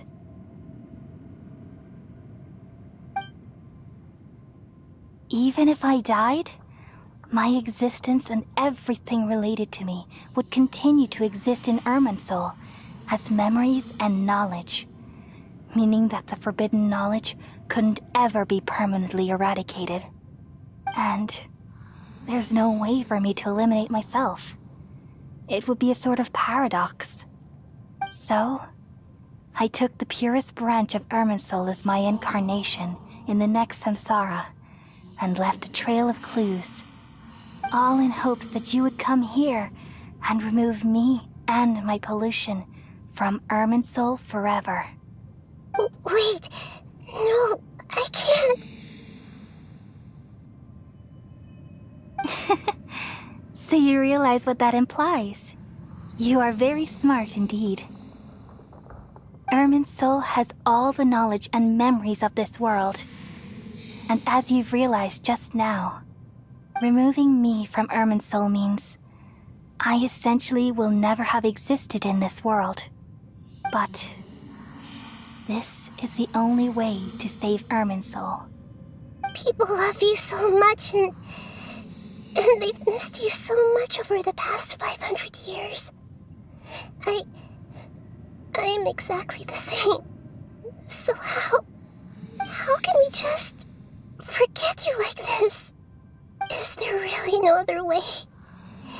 There must be something else I can do. You're the god of wisdom, Boer. You should know that there is no other way. But this is so cruel. I don't want to forget you. No need to feel so sad, Boer. As someone who delights in wisdom, you should feel joy at finally finding the answer. These are the words in their entirety, the answer you've been seeking all along. Let the world completely forget me.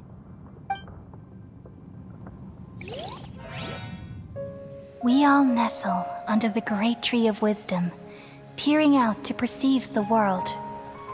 From the earth and from the rain, we perceive its wonders until we become a white bird to perch atop a branch and finally snap off the most important leaf.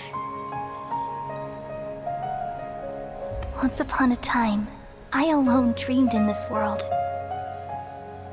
In my dreams, everybody would also dream after they fell asleep. Wild and wonderful thoughts would emerge from their minds. Some tumbled to the ground, and others floated to the sky, connecting all things in the world into one dazzling net. Among a plethora of worlds were numerous smaller worlds, all of fate, finding within the tapestry their brilliant glow. I gradually understood that these indescribable and constantly changing things are the most profound things in the world. Only they can completely repel the madness. Only dreams can awaken consciousness from the deepest darkness.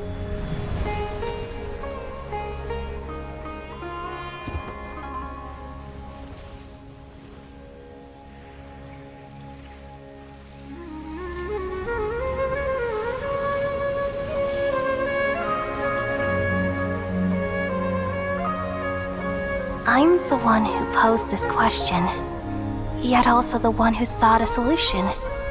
Saving the world with the dreams of the people used to be my answer. And now, you've also found your own answer, and I shall return all the dreams to the people.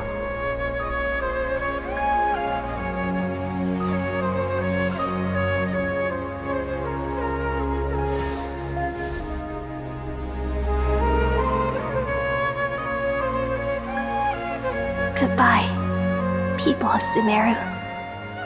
May you be blessed tonight with the sweetest of dreams.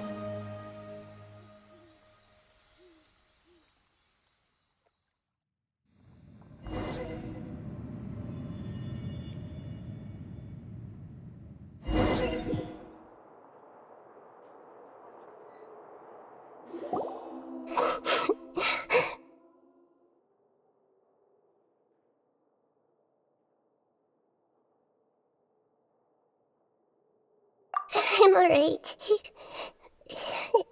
I'm just a little confused. We've just saved the world, right? So why am I crying?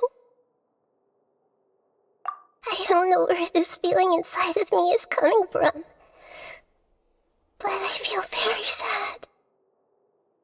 Just now, we used the power of two gnosis to successfully connect with the Ermin soul consciousness from 500 years ago. Then, we removed the remaining pollution from Merman soul. Yeah, what's wrong? Weren't you there just now?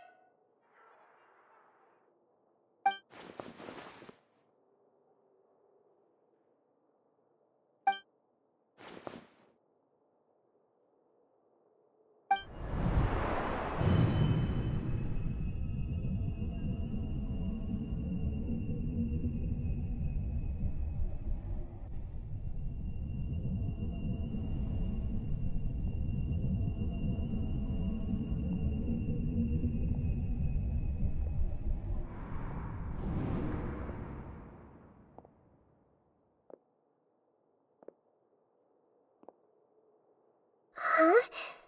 That sound. Traveler! Paimon! I've been waiting here far too long. But finally I have the chance to be alone with you. All the precious time I wasted has finally paid off. The doctor! What have you done? Just a type of sound wave that can quickly put defenseless people into a dream. As I expected, it doesn't have any effect on gods. This is the only thing of interest I found among the sage's research. I thought I'd take it for a little spin. Don't worry. I know you would never forgive me if I actually killed them. I'm here to negotiate with you. Naturally, I won't do anything dangerous that could potentially damage our relationship. Negotiate with me?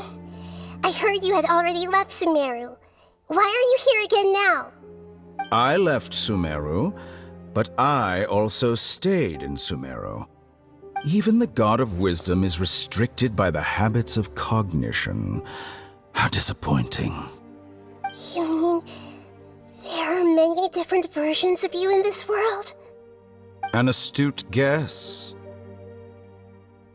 Even the same individual will have different cognitions at different ages.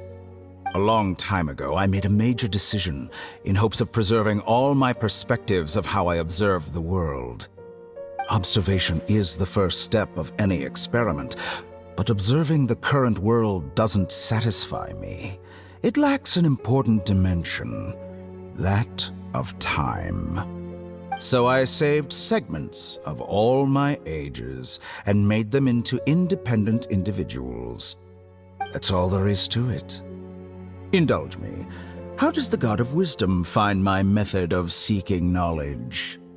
It's an insult to the very concept of life. Life inherently has many rules and restrictions, each with its own significance and reason to exist. They can't be broken on a whim. Good. Amazing, even. Indeed, it's difficult for humans to make peace with themselves, not to mention oneself from a different period. Since you were in the academia, why wait until now to show up? You could very well have stopped us and helped that fake god. Simple. Let me ask you this. Would any staff member ever help the subject in the middle of an experiment? It was my experiment. So why should I interfere with the results? The academia saw the plan to create a god as their ultimate goal, yet you only saw it as an ordinary experiment. You really are crazy. If the experiment succeeded, you would have had a new god on your hands. How would you have faced your own god then? Would you still take the same stance? Would you still hold the same view of yourself? I'm first and foremost a scholar. These results should be left to the judgment of the hypothetical me confronted with that outcome. But you're right. And that's exactly why I'm disappointed with the conclusion of this experiment. As an individual, you don't have any sense of belonging. You seem to have even fewer convictions than a typical scholar. Oh no, I certainly have my own convictions. They just don't fit your standards, that's all. All right, that's enough conversation for today. The experiment is over, and it's time to tidy up the equipment and reclaim any useful materials. For example, the Gnosis. Lesser Lord Kusanali, you're an intelligent Archon. I'm sure you understand the disparity in our combat abilities at this time. Besides, you have no way to use that Electro-Gnosis in battle. Didn't you say you were here to negotiate with me? Somehow, it's starting to seem like you intend to take it by force now. I'm merely stating a fact. After all, I'm also a scholar. Naturally, I hope to show proper respect and dignity to the God of Wisdom. Your hypocrisy is built on absolute confidence. I understand your scheme, but... what if I were to destroy the Gnosis now and awaken the heavenly principles? Awaken the heavenly principles? Do you think that's really possible? The heavenly principles have been silent for many years, but the Gnosis are symbols of their control over Tevat and all the laws. Will the destruction of a Gnosis attract the attention of the heavenly principles? And if so, how do the Fatui plan to deal with the consequences? Do you dare to gamble such a possibility with me? Gamble? How surprising. I thought you would show evidence or use rigorous reasoning to prove your point. The word gamble is the last thing I expected to hear from the God of Wisdom. But this is a clever move. You must have seen through me when I first captured your consciousness. As a scholar, I respect all possibilities. This has always been my principle and is an essential trait as an experimenter. Indeed, I can't ignore this possibility. So tell me then, what are your conditions? This foreign Gnosis will only lead to disaster if it stays in Sumeru. But this Electro-Gnosis is the prize I obtained after defeating one of your fellow Harbingers. Now, as the one who initiated this cascade of events, shouldn't you pay the corresponding price? Price? Interesting. What price would you have me pay? How about erasing all your other segments? So this is how you wish to restrict me, the most threatening opponent of the Nation of Wisdom. What you request of me is like plucking out the eyes I have placed in the dimension of time. Segments are extraordinarily difficult to make.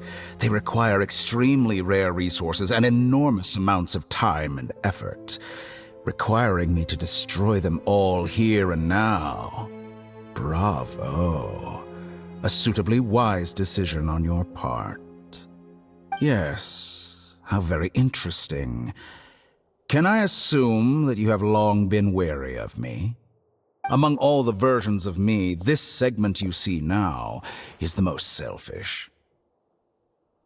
If it weren't me, your idea wouldn't have worked.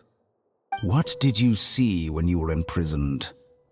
You were observing me, and that's how you know I've long grown tired of their doubts and endless arguments.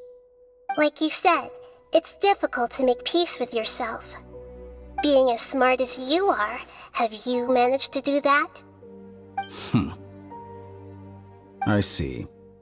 If you think all those versions of me are worth a gnosis, then deal. You sure didn't hesitate much.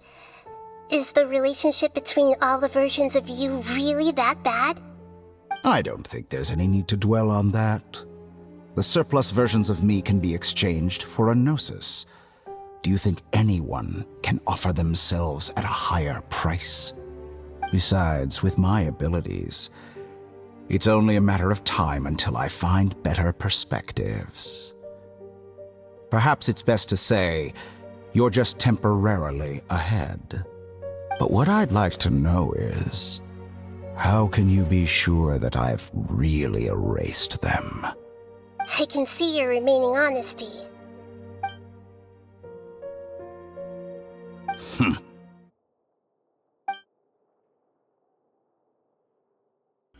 What a ridiculous decision! You can't be serious! How could I have been so short-sighted? You think this is the end? Wait, I'll have Please wait! You'll make Good this moment riddance. count. You will regret this! Well, have you confirmed that it's complete? Here, take it. The future of Sumeru City will be in my hands alone. I will shut down the Akasha and let curiosity and the thirst for knowledge drive the realm of academics once again. There won't be any further gaps for you to exploit. It truly pains me that my academic achievements have never been appreciated in my homeland. Of course, I have no interest in being rejected by this city for a third time. Another chess piece. And where is your dendronosis? Don't be greedy, Harbinger of Snezhnaya. No, this is a different transaction. If you intend to turn off the Akasha anyway, then there's no further use for the Gnosis of Sumeru, is there? Besides, isn't it the Archon's duty to deliver what's desired of the Seeker? Oh, judging from your expression, you don't seem to find the idea very agreeable. Then let's think of it this way. Since you're the god of wisdom, how about I exchange some knowledge with you? People exchanging knowledge with the God of Wisdom is the stuff of legends. Yet here you wish to exchange knowledge for the God of Wisdom's property. Arrogant as that is, it has piqued my interest. Let me ask you, have you in all your mighty knowledge ever heard the rumor that the skies of Tevat are fake? Huh? That's the secret hidden by Irminsul concerning the truth of this world. Once I finish telling you about this, it will be time for me to say goodbye. With negotiations, we've all gotten what we wanted. I'm very glad I got to meet you like this. Your arrogance may know no bounds, and convictions may mean nothing to you. But I'll still listen to what you have to say.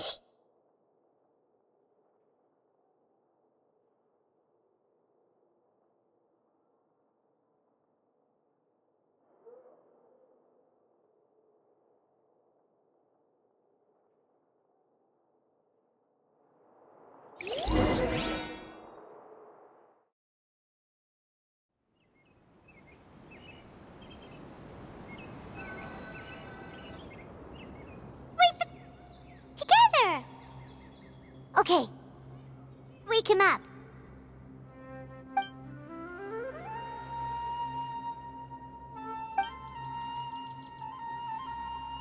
Are you awake? Kale says it's time for breakfast. Come on, get up! Good morning! How are you feeling today? Good to hear. It looks like we've recovered pretty well. Not even Tainari could stop us from going out now, right?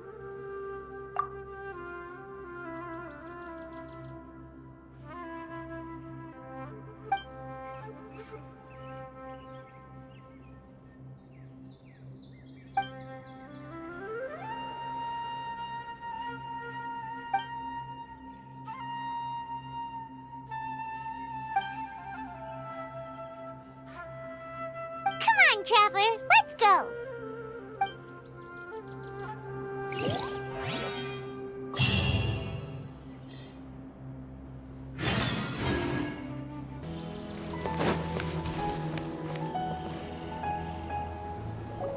Good morning. Looks like you're awake. Yep. I prepared some breakfast today. Please have a taste. I hope you'll like it. It's nice to have you here so we can eat something yummy. Well, now that I've recovered from Elazar, I'm feeling better than ever. I can even prepare 4 or 5 meals a day now. And Paimon bets they're all delicious.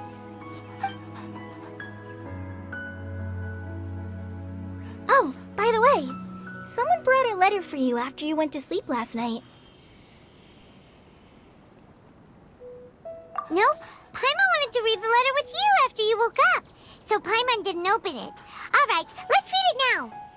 Oh, it's from Nilu. Ahem. We're going to hold a feast at the Grand Bazaar and celebrate Cyano's reinstatement as the General Mahamatra. As heroes of Sumeru, please be sure to attend. I'll wait for you.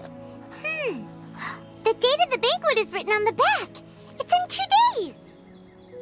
Oh, I've also heard that you've become heroes here as well. That's amazing. Everyone's aware of your abilities. There's no need to be modest. Anyway, let's go to the Grand Bazaar to have a look. Oh, before you leave, be sure to inform Master Tainari.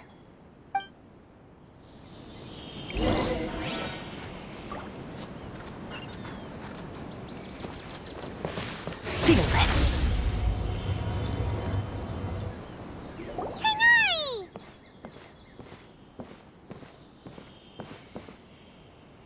Ah, good morning. How do you feel today? We feel much better. How about you? I'm recovering well, thanks for asking.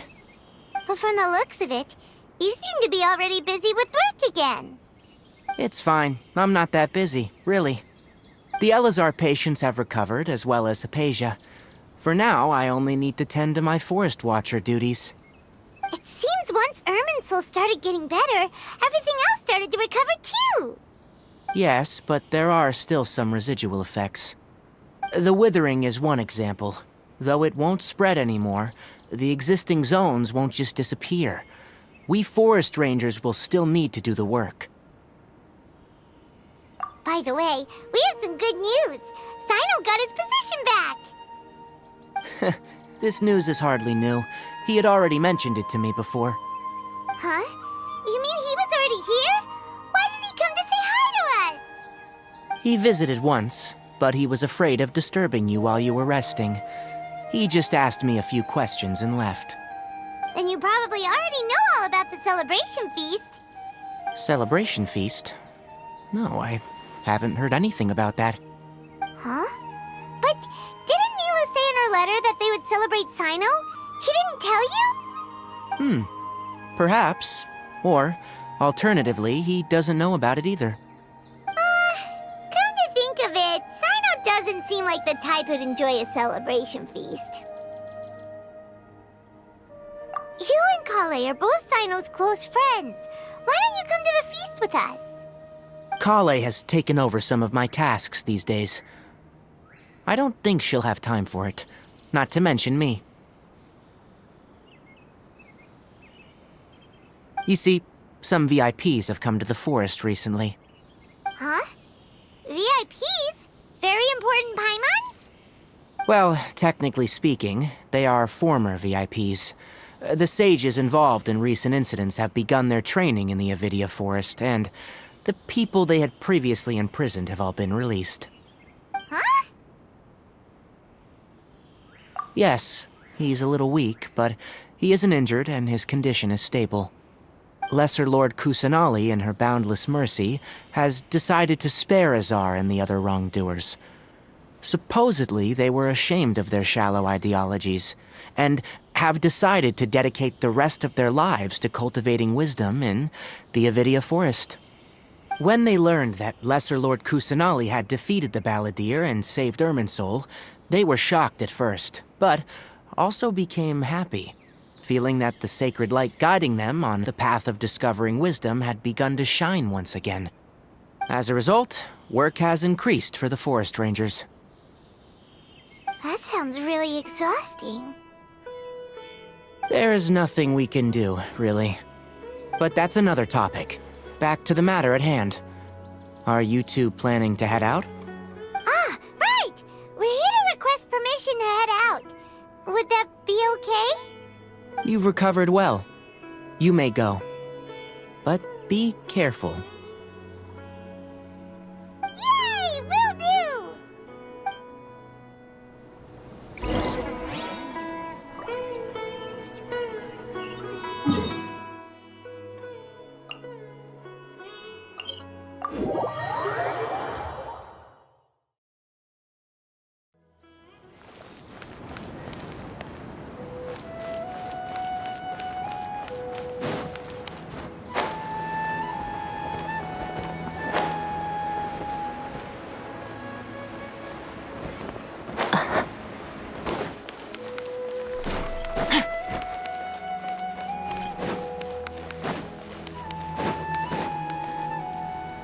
Well, there won't be any problems if the feast starts at that time.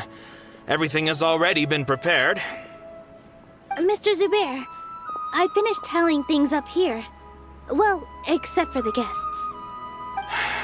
Is a simple reply really that much to ask of our guests? It's affecting our arrangements!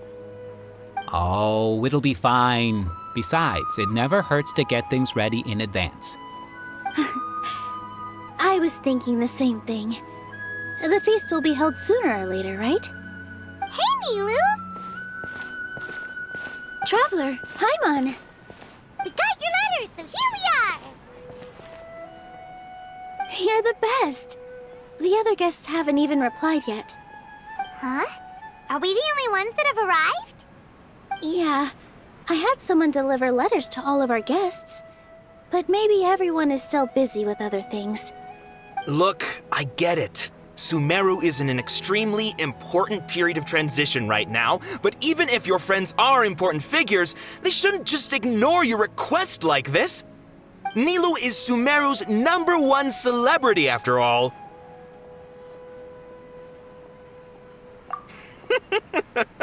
You have no idea how happy I am to talk to people with good taste. If you consider enjoying Nilu's dance as having good taste, then almost everybody has good taste.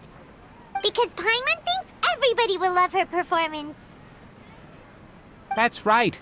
We all think she's amazing too. Nilu is an absolute favorite among those of us who frequent the Grand Bazaar. For Outlanders, you have a great eye. Master Zubair, let's have a vote for the most outstanding audience members next time. I think these two may win. Nonsense! It is not for us to determine the value of an audience. But indeed, we could try giving gifts to people with particularly good taste. I heard there's a device in Fontaine called a camera that can record people's appearances as pictures. Such pictures would make superb gifts. Ooh, good idea. I wonder where we can find one. You guys are so funny. There's really no need for that. I'm satisfied just being able to perform here. There's always a lot going on at the Grand Bazaar. Yeah, and that's why I love it here. Traveler and Paimon, could you help confirm if the letters were actually delivered? If for some reason they didn't receive the letters, then please tell everyone that there will be a feast here. Yeah, we can also check out how everything in Sumeru is going now.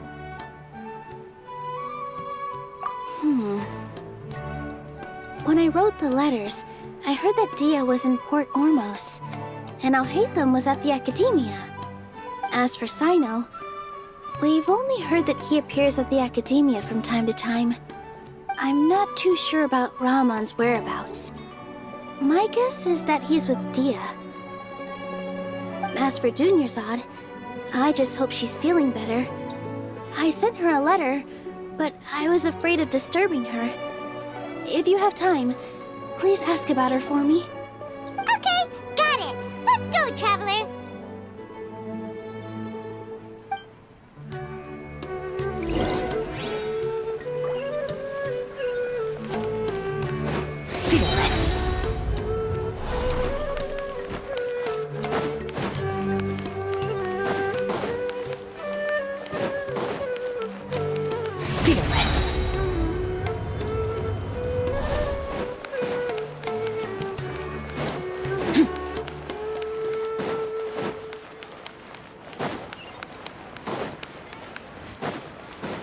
Merciless.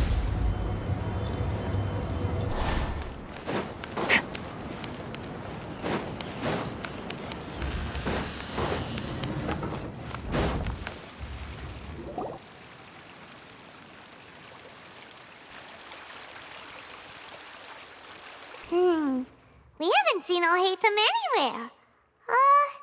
Let's ask that person over there.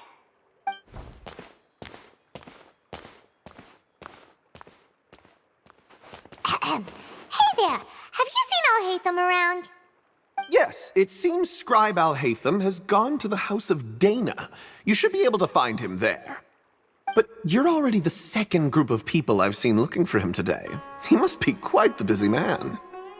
Oh? Who else was looking for him? Mr. Cavey was just here asking about him. You wouldn't believe how terrible their relationship is. And now you two are here. Don't tell me everyone's here looking for gossip about the sages. No way! We're strictly here on business. Ah, I see. Sorry, I thought maybe everyone's as interested in rumors about the sages as I am.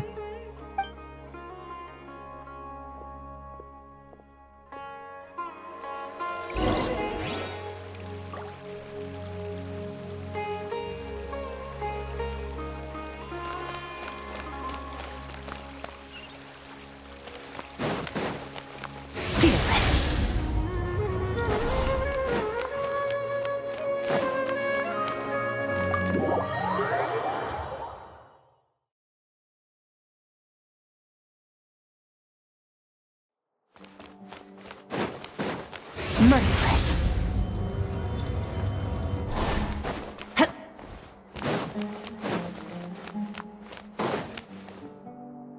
Alhaitham should be around here somewhere, right? Oh, he's over there! But it looks like he might not have time for us. Just put down that worthless book and tell me what happened in the Academia. This is not just some worthless book. Do you have any idea how difficult it is to find a physical book like this in Sumeru? It doesn't matter. It's probably just another thing that you used your authority to get your hands on anyway. Just put it aside.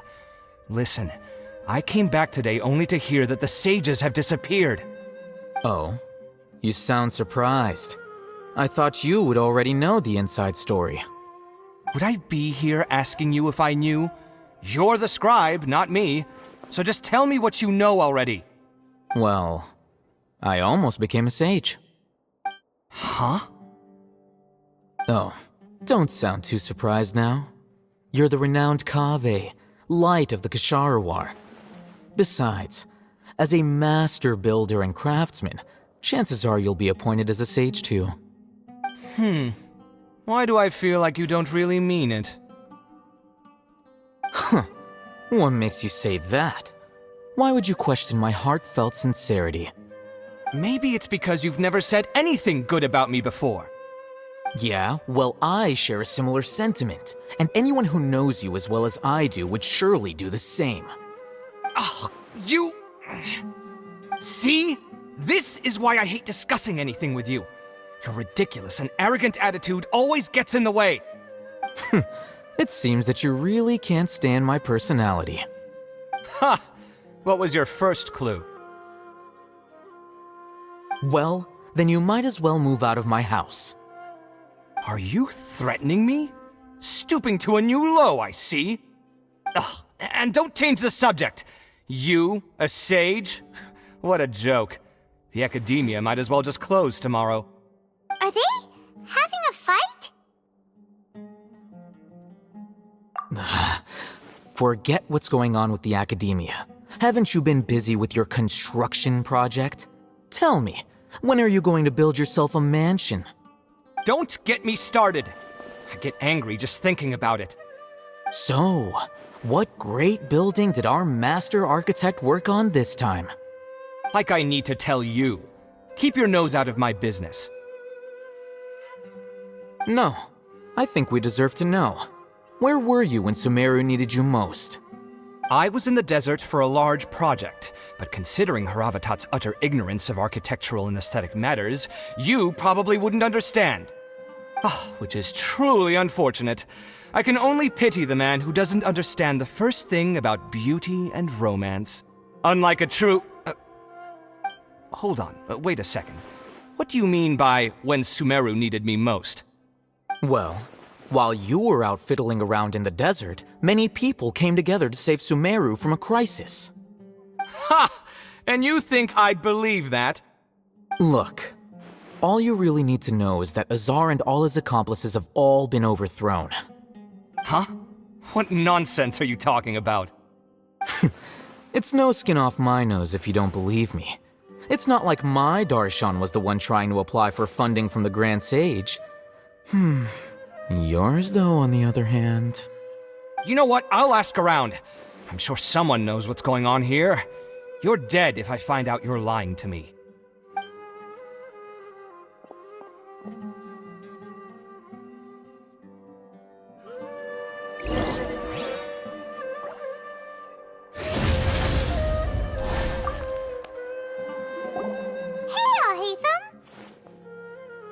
Oh, it's you two. What's the matter? We're running some errands for Nilou. Have you received her letter? Letter? Nilou said she sent out a letter inviting everyone to a celebration feast in 2 days at the Grand Bazaar. We'll also be celebrating Zaino's reinstatement as General Mahamatra. If she addressed the letter to Al Haytham of the Academia, then the letter should have gone to my office. I've been busy these days, so I haven't had time to check for any new mail at my office. I only now have some free time to attend to personal matters. Have you always been so busy with your work? Of course not.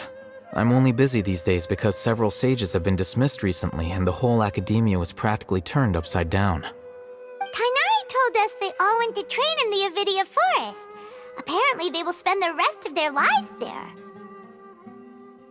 That is already the best possible ending for the likes of them. 4 of the 6 great sages were possessed by their desire for power and attempted to create a new god. In order to pull it off, they even imprisoned the other 2 rational sages. To imagine such things could take place in the academia. I don't know where to begin. Yeah, you're right. Feels kinda strange to hear them called that after all this time. But then again, the 6 great schools sounded pretty impressive too. Yes, at least that's how they're supposed to sound. It's said that when the Academia was first founded, the Dendro Archon herself established the 6 great schools, each representing one of the 6 different types of wisdom. Numerous Darshans have sprung up and faded.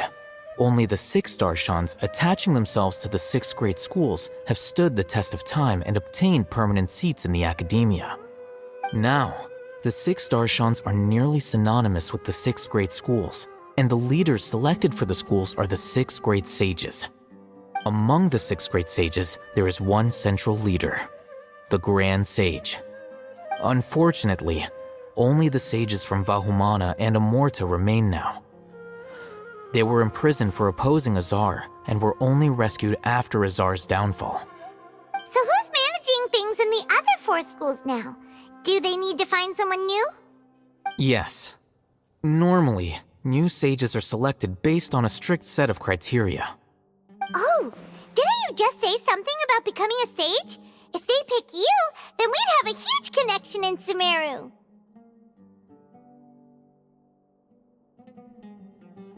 Yes, about that.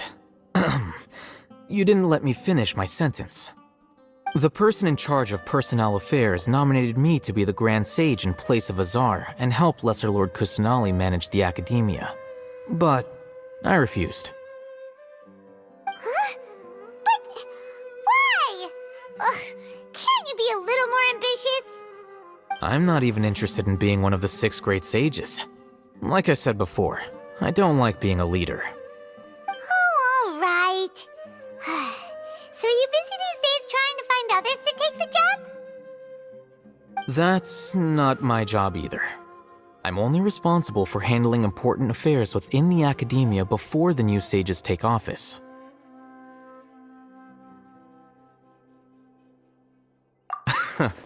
And the first thing I'll do is reject Kasharawar's application for funding. By the way, who was that other person just now? Is he your friend? Do we look like friends? Paimon doesn't know. That's why Paimon's asking. His name is Kaveh, my roommate. You could say he's the representative for Ksharawar scholars. Which is exactly why he always has so many problems. So everything that's happened recently must be a huge change for the people of Sumeru. Such is the work of the Academia Scribe. Well, anyway, no matter how busy you are, since you are our planner, remember to attend the celebration feast in 2 days. Alright, I'll see you there. Speeches. Nah, there won't be any speeches today. Oh, really? Well, even better. Come join us over here. Let's share some great food and drinks, and chat about all sorts of fun things. Everything looks quite good. Wow! Paimon can't wait! Traveler, just look at all the delicious food here!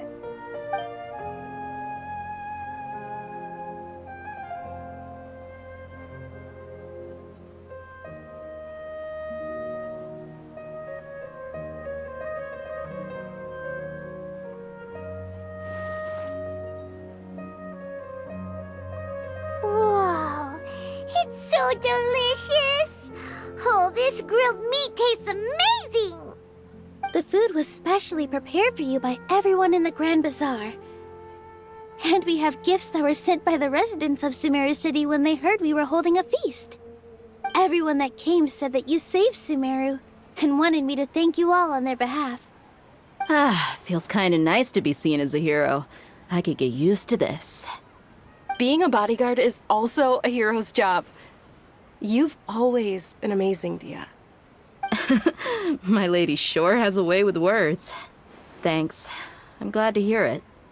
And I'm happy to meet everyone that participated in the great plan. Don't mention it. Come to think of it, we've really done something impressive together. It's unbelievable. We owe it to our abilities. And luck. Really? Why do I remember everybody thinking that luck was against us and feeling like we hardly had a chance of succeeding? That's how I remember it too. It's luck that brought us together, and it was luck that let us form a team. Then, it took even more luck for us to formulate a plan and implement it successfully. Moreover, judging from the results, everything worked out well. Yeah, everyone gave it their all when it mattered most. It was almost like a performance. We took the stage and put on our best show. Everyone played their part, and thanks to everyone's efforts, the performance was a great success. So, would you say we're good actors too?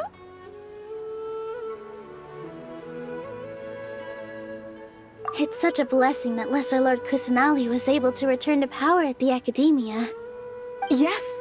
Even after being abandoned and neglected so many times, she's finally returned.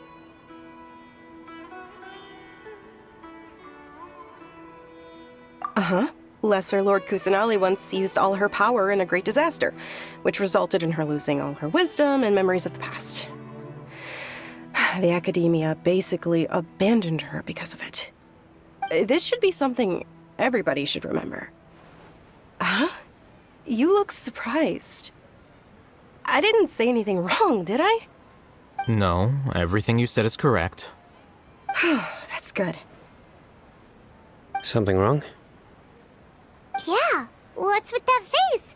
You knew all of this already.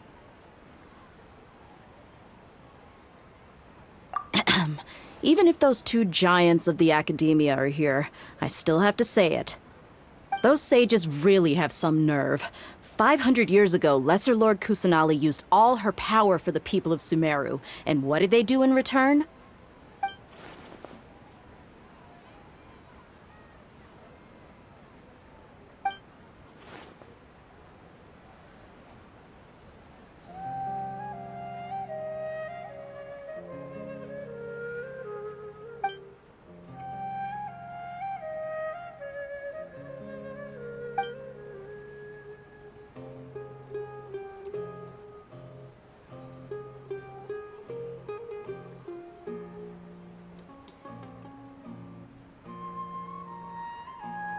If you bite the hand that feeds you, don't act surprised when it turns into a knuckle sandwich, right, Sino? Perhaps I shouldn't say this, but their treatment of Lesser Lord Kusanali calls for a more severe punishment. You could simply tell Lesser Lord Kusanali that you wish to have Azar and his accomplices severely punished. I respect our deity's decision, and won't interfere in any way. While we're on this topic, why didn't you accept the Academia's invitation to become the Grand Sage? Are you trying to say that I'm fit to be a sage? Not at all. But every person handling the selection process has said that you are the most suitable candidate to lead the Academia right now. Why? Because he dethroned Azar from power? Could you try to put it another way? This is a good thing, yet you're making it sound like I overthrew Azar for my own personal gain. But seriously, though, I always wondered if you had some personal motives behind it. I did have my own motive, but it had nothing to do with being a sage. If the rules of our nation were suddenly cast by the wayside, then it wouldn't be long until chaos ensued. I had no intention of letting their dreams disrupt my life. By that, you mean your life working as the Academia's scribe. Precisely. Wait, is that all? So, that's the only reason why you joined us and came up with all those plans? It's reason enough. You've certainly got quite the personality. You flatter me. All right then. How about you? You've already resumed work as the General Mahamatra, right? That's right. Will you be happy with that life? It's not about being happy. There are merely a lot of things that I must do. Even so, keep your spirits up and try to be happy, okay? And try to smile more every day, just like I'm doing now. Thank you. I'll keep that in mind.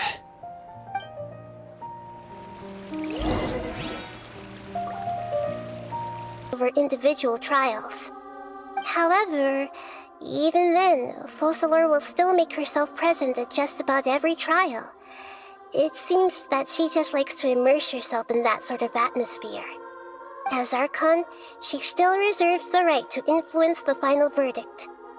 Anyway, let's just say she's got, a very unique personality.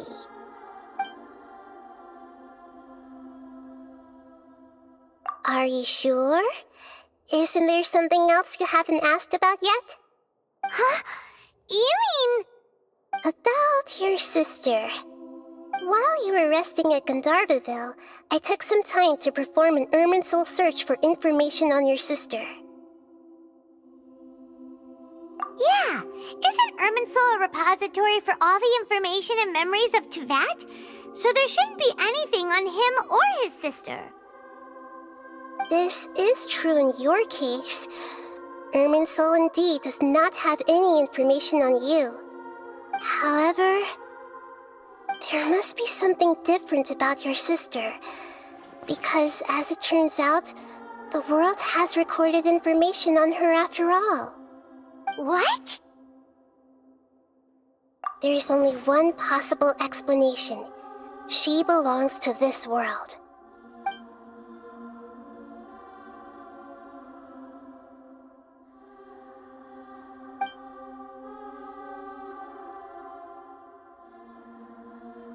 But nothing about this makes any sense! Wasn't this your first trip to Teyvat? According to the records I was able to access, your sibling suddenly appeared in Conria.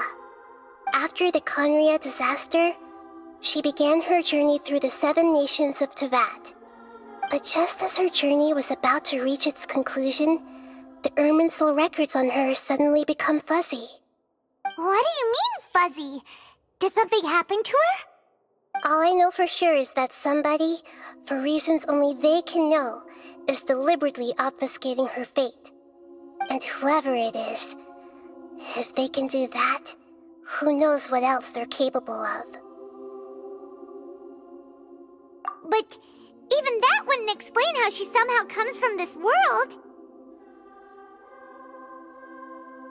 Something else I noticed was that according to these records, the Fatui have not classified your sibling as one of the Descenders. What's a Descender? Paimon's never heard of it. Look, I'm sure you must be curious about the information I received from the Fatui in return for my gnosis, right? A very important part of the intel was about this world's Descenders. External beings, ones that don't belong to this world. Traveler, you are Teyvat's 4th Descender. Huh? So the Fatui count 3 other Descenders before the Traveler, and his sister isn't even one of them? That's right. My current hypothesis is that the first Descender was likely what we now call the Heavenly Principles. As for the other Descenders, I still need to verify their existence. It could take me some time. Paimon's head's about to burst from all this crazy new information. And yet, even knowing all this, I'm sure you must still have a lot of unanswered questions. I must say, I truly regret that I can't help you more as the God of Wisdom. There are many questions in my heart as well. I will need some time to go through each one of them.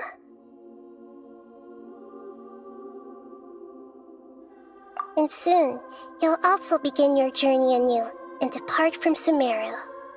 I'm very interested in your future. It's a journey that can't be observed or recorded by this world. If fate is the ultimate knowledge, then your future will be the ultimate fate. Paimon's sure glad we got to meet you, Nahida. The pleasure is all mine.